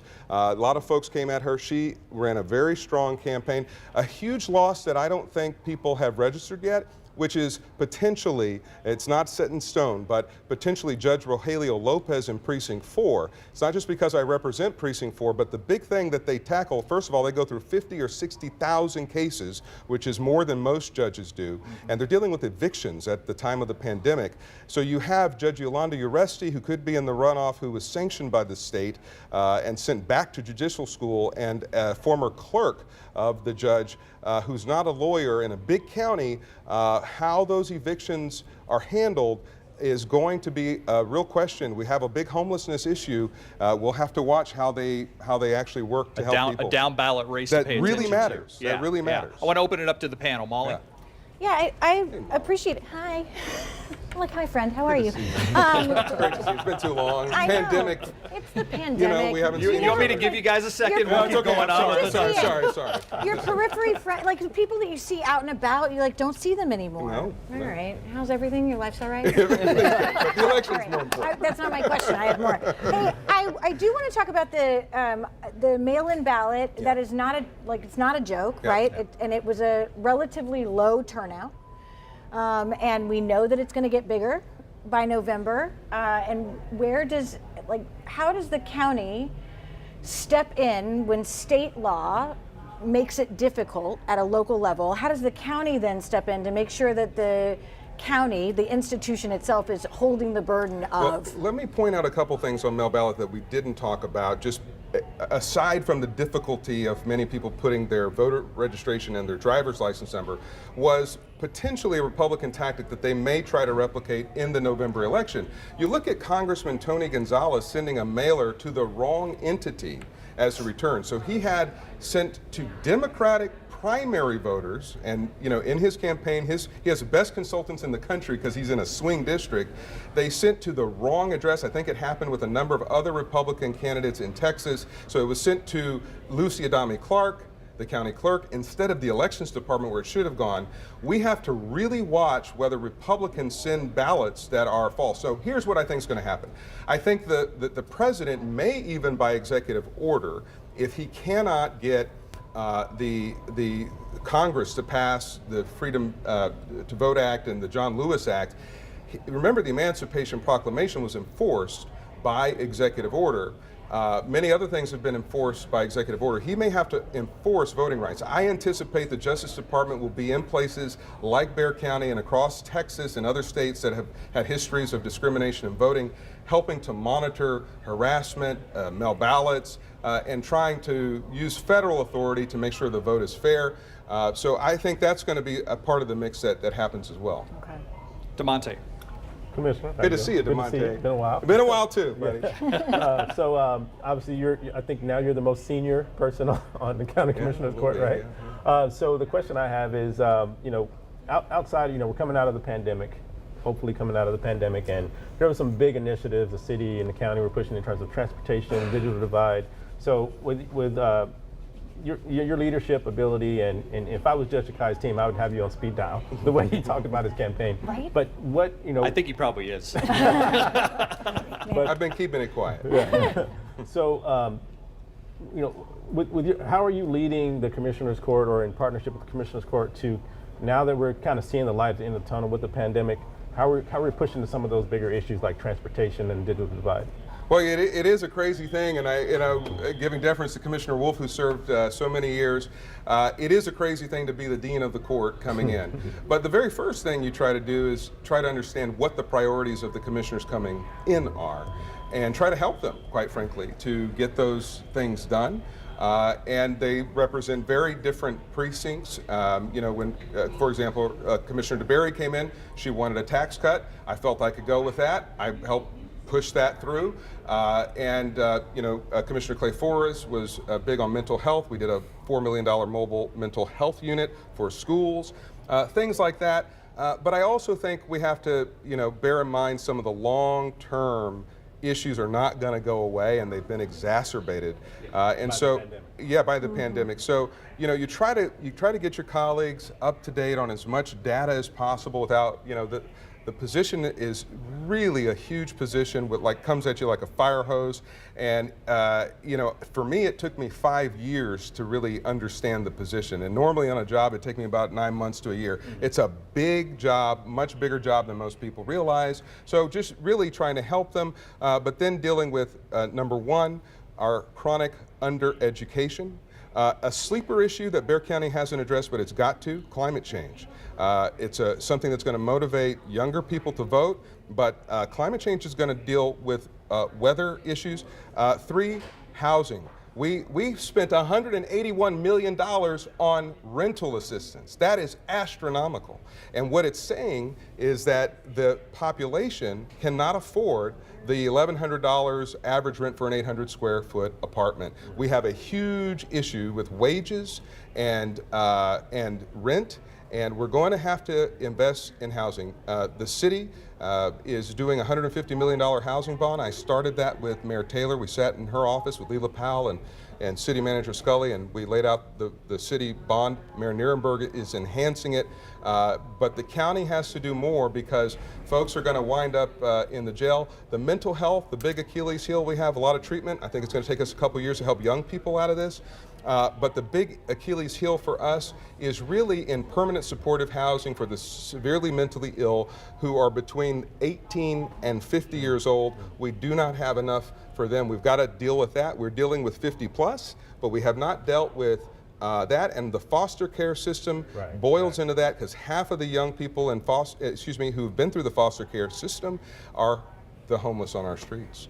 Thank you. Kevin. So going back to the county judge race, obviously you'll be supporting Judge Sakai. However, when you look at the demographics of Bexar County and San Antonio as a whole, and you see the second and third place finishers, Peter's going to be running against a Latina female. How does he overcome that? Because the Democratic runoff electorate is different than the primary, the March primary. I'll give you my example. In my precinct, my precinct's about 41% Hispanic, about 30% Anglo, and about 30% African American.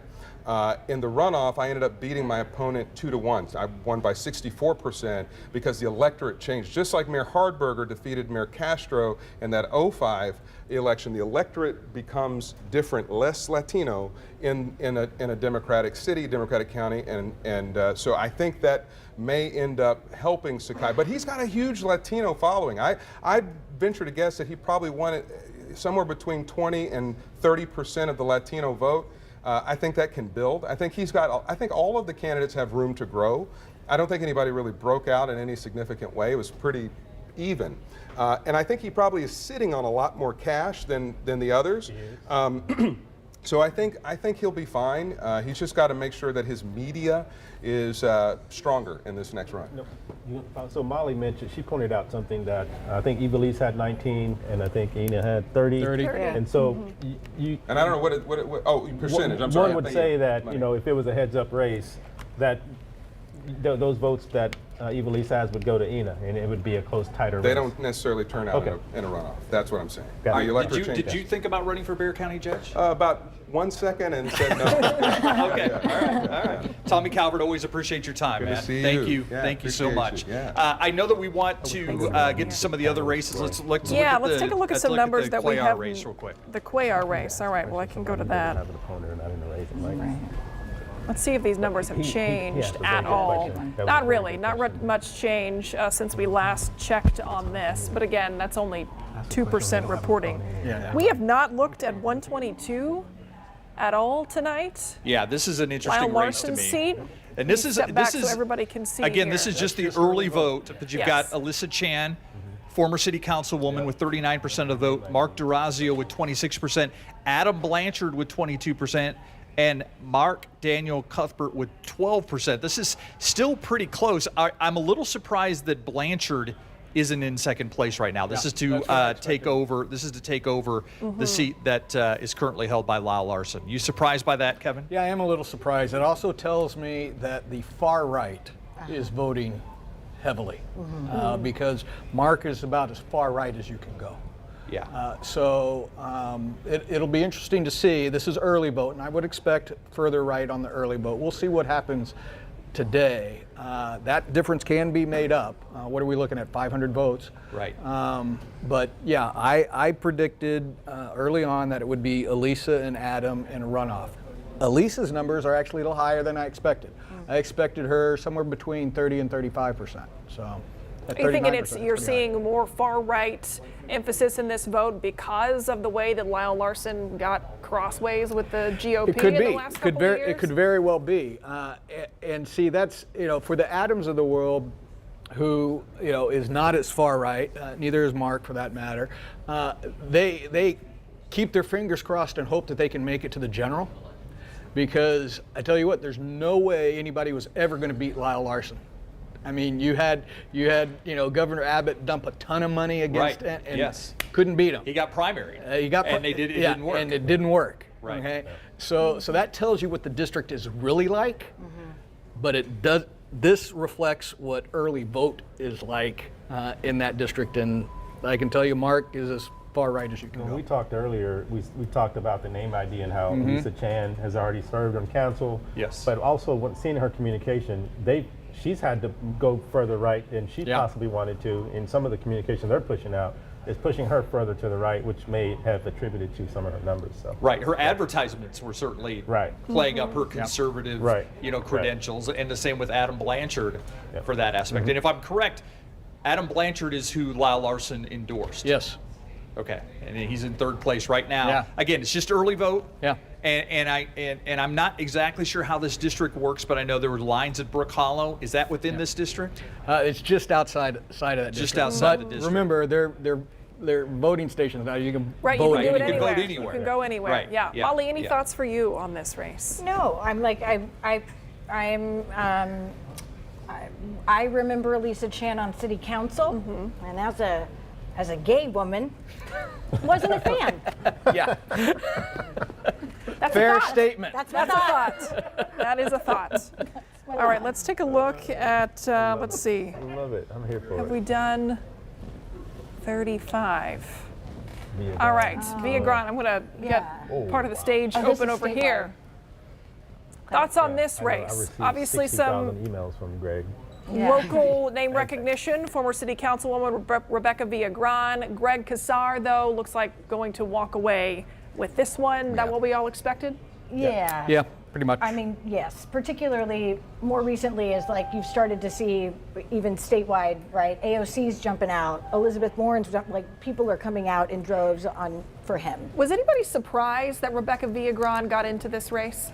Yeah, I was a little surprised. I did not expect her to jump in, and then when she did jump in, I expected to see more work, and didn't really see it. I'm not really sure why, but Well, she is the only person that's representing Bexar County in well, that. and that's this a good race, point. right. That may be the sole reason why she jumped. And I think, but if you look at her tenure, she did a great job in her district. 8 years. I mean, it's tough, right? And she did a great job with economic development and really bringing that that district up. But also, Rebecca's been in that moderate space, right, with Ivy and coming on. And so this district with Austin in it, it's a very, very progressive district. And so that could have hurt. She hasn't been really out front pushing progressive policies, and so that could have hurt Rebecca in this race. I also just think it's like a toe dip. I don't know if that's a real let me see what it feels like to not be in the city. Can I dip my toe in and see what it looks like? And this is sort of a space. I mean, I'm surprised that the Casar has 60% because both Eddie Rodriguez and Rebecca Villagran were considered, formidable opponents for him. Yeah. I mean, I know he seemed to outspend them in a lot of different ways, and I know there were mailers and all kinds of things. And like DeMonte's been saying all night, what you're saying, follow the money. Follow the money. Like when you see the machine that Greg has ran, I mean, I've received 50 text messages, 30 emails. I mean, they're just a well-oiled machine, and that backed by AOC, Elizabeth Warren, and that whole team. Yeah. This is what happens when all the stars align. You have resources. You're able to access sophisticated voter outreach programs. Right. You have a experienced team that knows what they're doing, combined with that political power from the top. I mean, this is what you get. I just wanted to switch spots with Myra because But we can't see your glitter shoes though. I don't have Over there glittery without- shoes on. I'm sorry. I don't. I do have my vote socks on though. See them right there. That's true. But I will agree with Kevin though. I think this is a good start for Rebecca. I thought she would perform much better being that she's from the Bexar County area. But again, the stretch is all the way to Austin, and Austin, they say Austin is weird. But also it's a more progressive space, and so I think it would be tough for her to come out and beat a Greg with the turf that's been cut for them.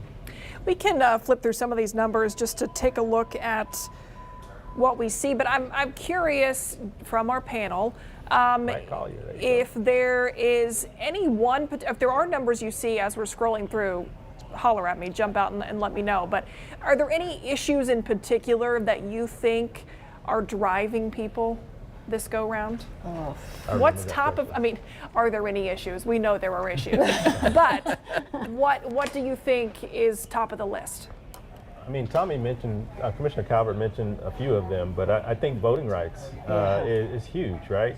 I mean, just the absolute right to vote for everybody, and we're just not talking about one party. It's everybody's right to vote, and and that's under attack right now. You can see that with the mail-in ballots.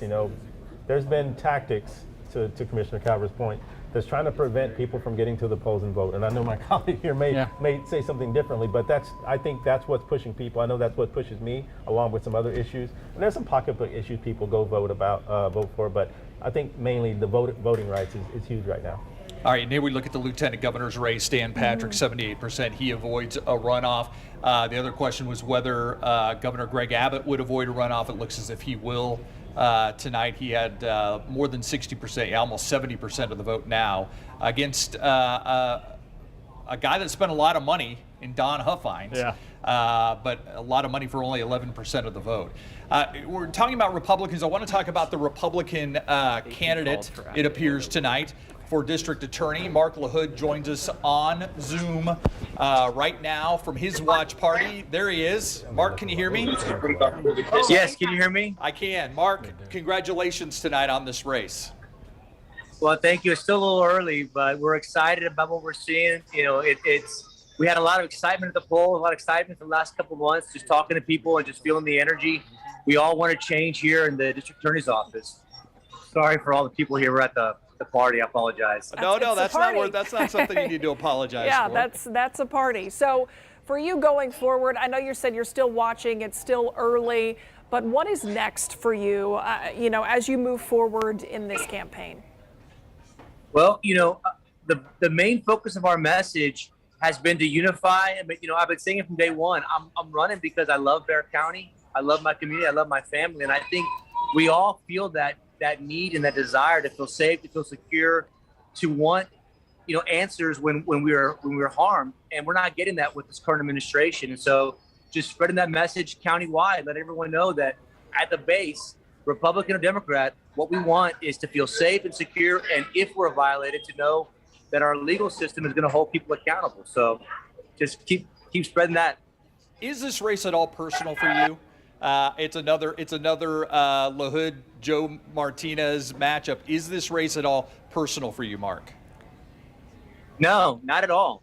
If the current administration was doing their job, if their numbers weren't skyrocketing, if it was safe and secure, I wouldn't have run. I mean, I have no desire to put myself in the spotlight and be subjected to it. But again, like I've been saying, is we can't afford to not do anything. In 3 years, we've seen what's happened. God forbid what happens in 4 more years if we don't stop it now.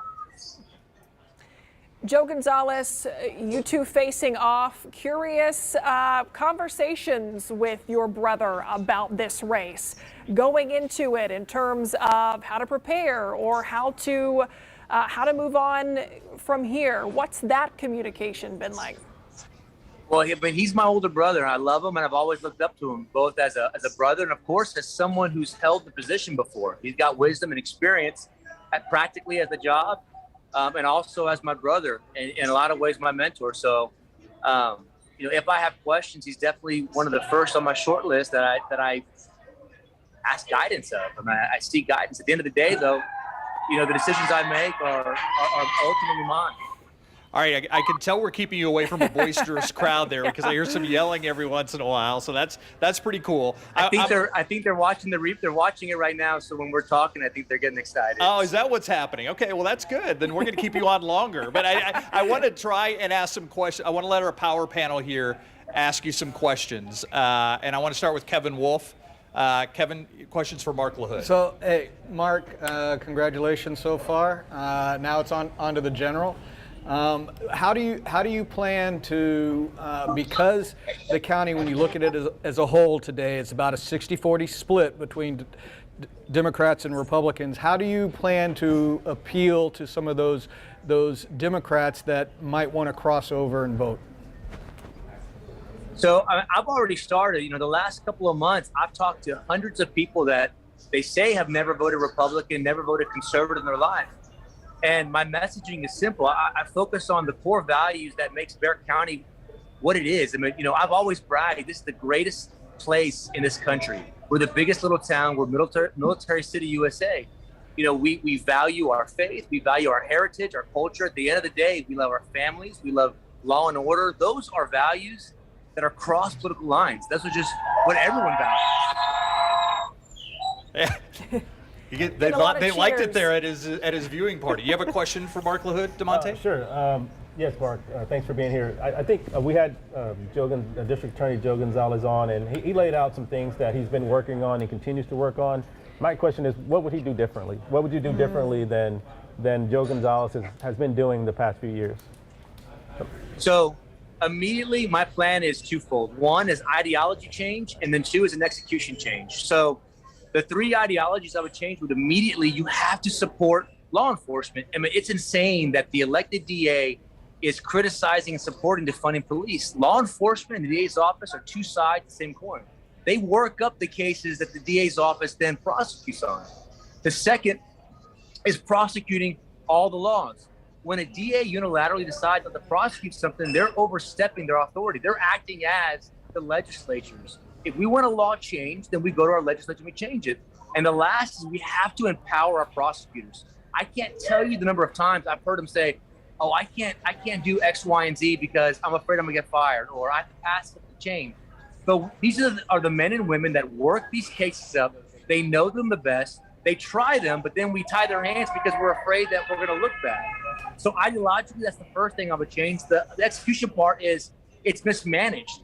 You know, we have prosecutors without being mentorship or training, and they're good prosecutors, but not all laws are the same. You don't prosecute a family violence case or a sex case like you would a drug case or DWI.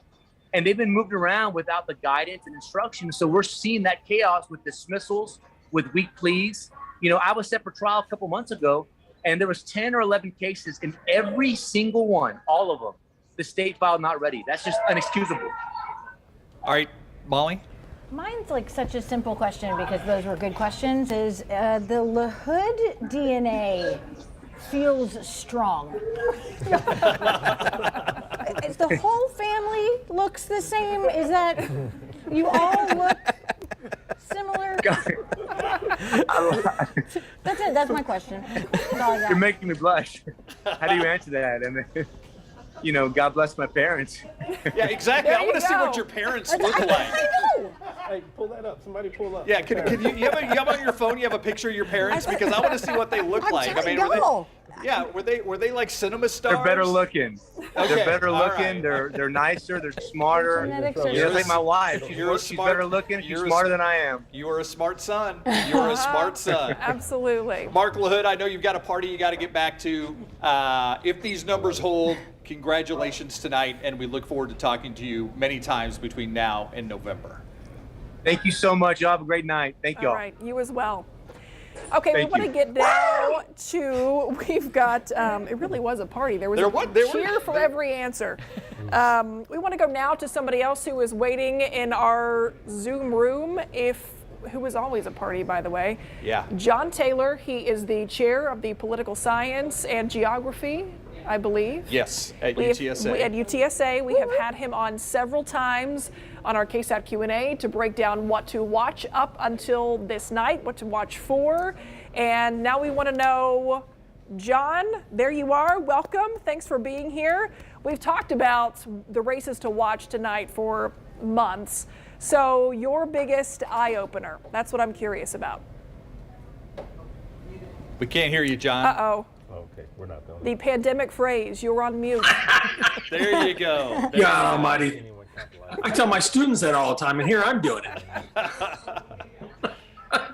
I think the biggest one, obviously, right now is the Cisneros versus Cuellar, at least in terms of Congress.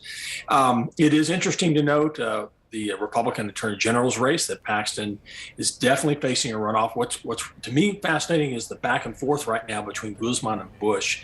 We could see the end of the Bush family basically in elective office tonight, potentially. The panelists, by the way, I'm intimidated by the concept of the power panel. So you're scaring me already. John, for the record, you can easily be a part of this panel. Yes. For the record, I just want to let you know. It sounds good to me. Yeah. Y'all were talking about the Democratic Lieutenant Governor's race. I think you hit it on the nose. The issue is Dan Patrick, and the issue is voting rights. Absolutely no question. That was what was driving Democratic voters in that race.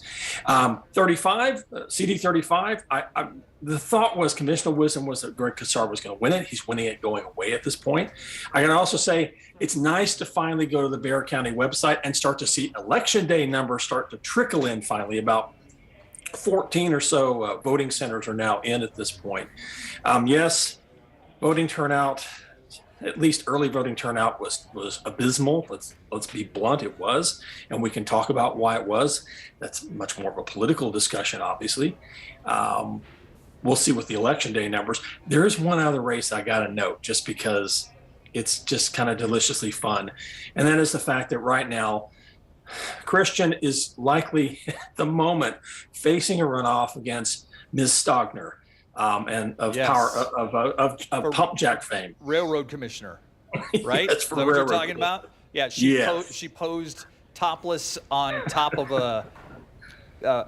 something. Well, let's just say it was the focus of conversation for an entire The class. entire newsroom just turned around. The entire newsroom just paid attention, John. Just so you know. Our most popular It's the guest most- right The now. most quiet it's been in here all night. Yeah. You I all wish the did. numbers I would- watched it. You did. I will say I wish the numbers were coming in fast. Y'all are so busted. Yeah, they are. Did you see them all turn around? So good. Gee, that's awesome. Yeah, let's talk about, they're busy, Hey, this but is- they are also paying attention to Yes. us, so They that's were good. watching the numbers. This is why I always say political science is fun for a reason. Yeah. There you go. Is there any, you talked about the low turnout. Why do you think that we had such a low turnout? Well, let's be honest, part of it's because the way that we did early balloting, the way that we did vote by mail, the whole changes to state law that took place as a result of the legislature in 2021. We've seen a massive number of early balloting and mail-in ballots that have been rejected. It's basically, for want of a better term, we've seen voter suppression. And, Commissioner Tommy Calvert talked about that a little bit, that he thinks Right. the Department of Justice is going to get involved in this, and that they really have, no choice at this point. And that's one of the statistics that sticks out to you, is low turnout, but it's also that there were 30% of the early mail-in votes that were disallowed. That's But I should 30% also of our note electorate, that 30% compared to usually 2%. I should note this. There is one angle we need to note here, is that in Texas primaries, midterm primaries, turnout ain't very good usually. Right now, it looks like statewide was around I know early voting was somewhere between about 5 to 7% for Republican, about 4% for Democrat. I'm curious what the election day numbers are. I'm guessing gut feeling, combined statewide total, we're looking at maybe 15%. Maybe turnout. So you're talking maybe 11, 12% Republican, maybe 9, 10% Democrat at best. That's a whole, in my opinion, that's a whole different discussion we can have about civic engagement, encouraging voter participation, making elections easier, making voting easier. But that's obviously not for tonight. That's for a whole different conversation starting in January 2023. It seems like we always have this conversation, and I'm curious your take on it. Do you see this as being the year the Democrats break through and win a statewide election?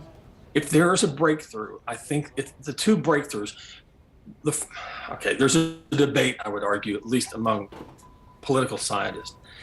My argument is it's probably the Attorney General's race more than the governor's race. Although Beto O'Rourke, he's got a puncher's chance. The polling numbers suggest he's somewhere anywhere between roughly 9, maybe 7 points behind. Margin of error, say plus or minus 3.5 or so. That's a decent chance, and especially between now and November, that's a decent chance. It's on the Attorney General's race. I think that the Democrats really, if they're going to place their bets on a potential breakthrough, it's that race, because you've got an Attorney General, an incumbent, who is somehow managed to avoid, I got to have his lawyers in the future, managed to avoid his day in court for years, facing he may potentially win the Republican runoff nomination in May, and then possibly be indicted, in which case, ironically, Louis Gohmert might have said it best about the fact that the Republicans then would be left without a potential nominee. And so this is why the Democratic race, I think, is so important right now, because right now it is a close race on who's going to make it to the runoff tonight. Right, absolutely. All right, Kevin Wolfe has been listening in. Part of our He power does- he panel does has have been a- listening. He does have a question for you. Oh, you're in trouble now. You're in trouble Oh, now. no. Actually, what I'd like your opinion on is when you look at, yes, voter turnout is low, much lower than I think anybody would want. However, I'm also, in my opinion, seeing extreme voter turnout. And what I mean by that is the ones that are voting are the ones that run to the extremes the most. I think you made the on the observation. Republican side. Is that true on the Democratic side? I don't know. Well, I'd say first you're right on the Republican side. You mentioned House District 122 as an example tonight. I think you might be seeing it as well on the Democratic side. CD 35 is an example where Greg Casar is running away with it at this moment. I mean that might be one example right there.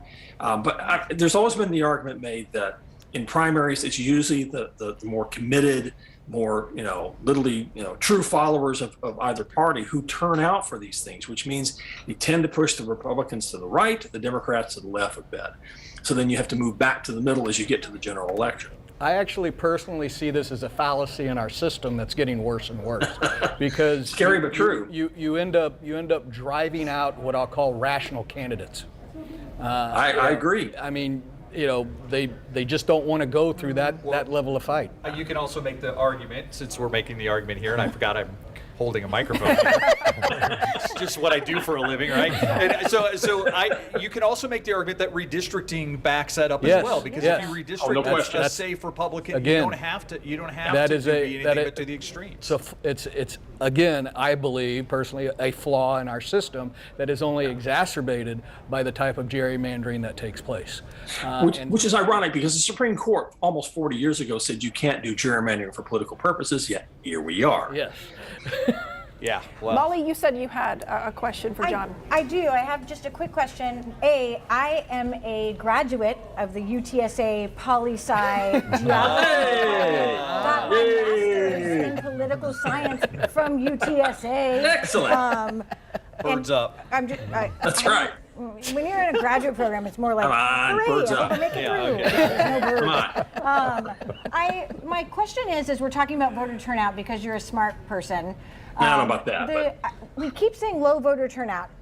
We've made that the system. We want you to not come out, right? We're making it as hard as we possibly can. Voter turnout is not actually that low this time, technically. Right. And separately, we haven't even talked about, we have a literal thing on the ballot in May before we even get to November, and that voter turnout in 2018 was like 5%, abysmal. Yeah. So I think the conversation now is, how do we start to see that swing locally? I would love 15% turnout in a bond election. Agreed. In a runoff election, absolutely. Yeah. I mean, to me, again, I've always made the argument: why make it difficult to vote? I mean, why put up barriers to vote? Same day registration, for example, or we're just a bunch of junkies, aren't we? I mean, it's just a case of, hey, come on, man. This is what we do for a living, right? I mean, but there are mechanisms we can employ. I mean, one thing that we don't talk about that depresses voter turnout is the fact that Texas is the most difficult state in the country when it comes to ballot access for third parties. Therefore, you're reducing the number of choices you have to begin with. Yes. Yes. Very good point. I'm just snapping for yes. Yes to making it so hard to just get a ballot. Exactly. See, I don't know why you're intimidated by this power panel, John, because they seem I love you guys. They seem to be warming up to you. They seem to be warming up to you very well. Yeah. DeMonte, do you have a question? No, I don't have a question. It's just maybe I didn't really get to hear what he was answering, but I think it's more than just one factor of why people are not coming out. You have the redrawn maps, right? You have just coming out of COVID. People are still weary about how to vote and if they're safe or not. The thousands of mail-in ballots that were rejected. And also, we don't have an exciting candidate at the top of the ballot. No shade to any candidate, but usually you have one person at the top that's really pushing that ticket for everyone else. We don't have that, right? I mean, that's a... But, on either side. Then, I mean, Greg Abbott's been there forever. It's different for campaigns, and it's midterms. So it's all these things combined. And I got this information from a good friend of mine, one of the smartest minds, Jennifer Longoria. I talked to her about it, and this is some of the things that she talked about. It's not just one thing. It's a conglomerate of things that just makes a big mess, and it's just harder for people to get out and vote. I agree. John Taylor, thank you so much for your time. I know you're like doing double duty because I think you're probably like listening to the State of the Union out of one God, ear yes. and listening to us out of another ear. So I really and somewhere in the third ear, I'm checking in on the Russians' invasion of Ukraine too. So there we go. Yeah, not a lot going on tonight. No big deal. Not tonight. Yeah. John Taylor, political science professor at UTSA. Thank you so much for your time. Pleasure. I want to run through the numbers before we wrap up and give our panelists final thoughts tonight. But let's go through some of the numbers that we have right now. This is obviously the race we've been watching. We're up to 5%. Seems like we should be more. It seems like we should be more. Peter Sakai, 43%. Ina Minjarez at 30%. That's kind of how it's been all night. Trish DeBerry, 66%. Nathan Buchanan at 34%. She will move on and face the winner between, it looks like, Sakai and Minjarez. This is also a race. We're up to 38% of the vote now. 51% Jessica Cisneros, 45% Henry Cuellar. But the number you want to look at is Tanya Judith Benavides is playing a factor in this. Whether it goes to a runoff or not could determine how many votes she gets in this whole thing. And that 5% looming kind of large right now when you see one of these candidates at 51%. This is going to be one of those all-nighters. And you see her, from the way it looks, she may be an older candidate as well for those folks that just really not believing in young folks, So you're spot on with that. That's definitely hurting Cuellar there. And it could be why there weren't a lot of people at the Cisneros watch party because they know it's going to be a long night. Yeah. It's true. Yeah. Take a look at the Republican side of that race. And this is the Republican, Cassie Garcia, 31%. This is the candidate that was endorsed by Ted Cruz. Will likely be watching what's happening on the Democratic side very closely. All right, everyone, look quickly. Governor's results. I'm flipping through. Look quickly. They take this toy away from me. Yeah. All right, no surprises there. Lieutenant Governor's race on the Democratic side. Yeah, Mike Collier, Who who came pretty close to beating Dan Patrick 4 years ago, but it looks like he'll be going to a runoff tonight because you see the vote basically split between the other two, Michelle Beckley and Carla Braley.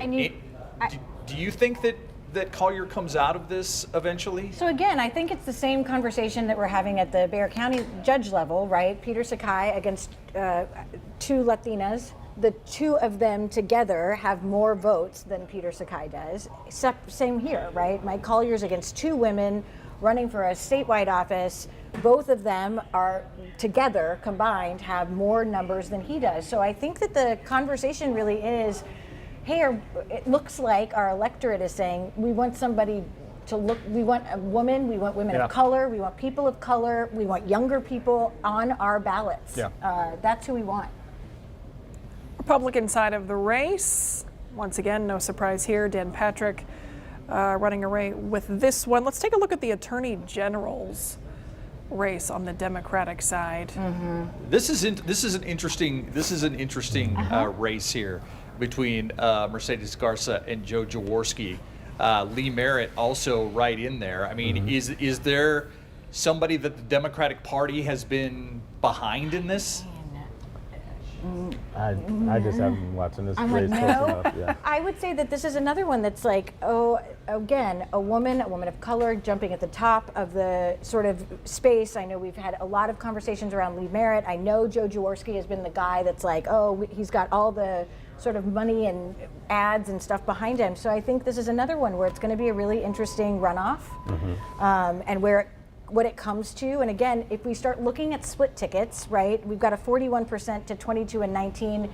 Those numbers there in the center are not large enough to overcome that 41 right now, right? I realize, again, we're looking at 19%. Because you got the 13 on the opposite side, too. Right. Yeah. On the Republican side, question going into tonight, does Ken Paxton have a sizable challenger? What do you all think about this race? Wow. Look, Ken Paxton's in trouble at 42%, period. Yes. Okay? It's a toss-up with the two in the middle. Yeah. I think he wants, but I mean, I think he has made very little doubt about the fact he wants to face Bush instead of Guzman. Yeah. I mean, both Bush and Guzman turned their attacks. Both Bush and Paxton turned their attacks on Guzman. Yeah. So, look, 10 years ago, if you were a female on the ballot, it was worth 5 to 7 points. Today, it can be worth 10 to 12 points. Depending upon where you are, add a female of color, it can be even more points. That's why I say Ken Paxton wants to be in a runoff with George Bush. He does not want to be in a runoff with Eva Guzman. I agree with that. I would say that on the Democratic side, that would also be right. Like, they want Bush. Like, get rid of. Please eliminate the Latina from from the ballot for Democrats. Right. Yeah. All right, 122 Republicans.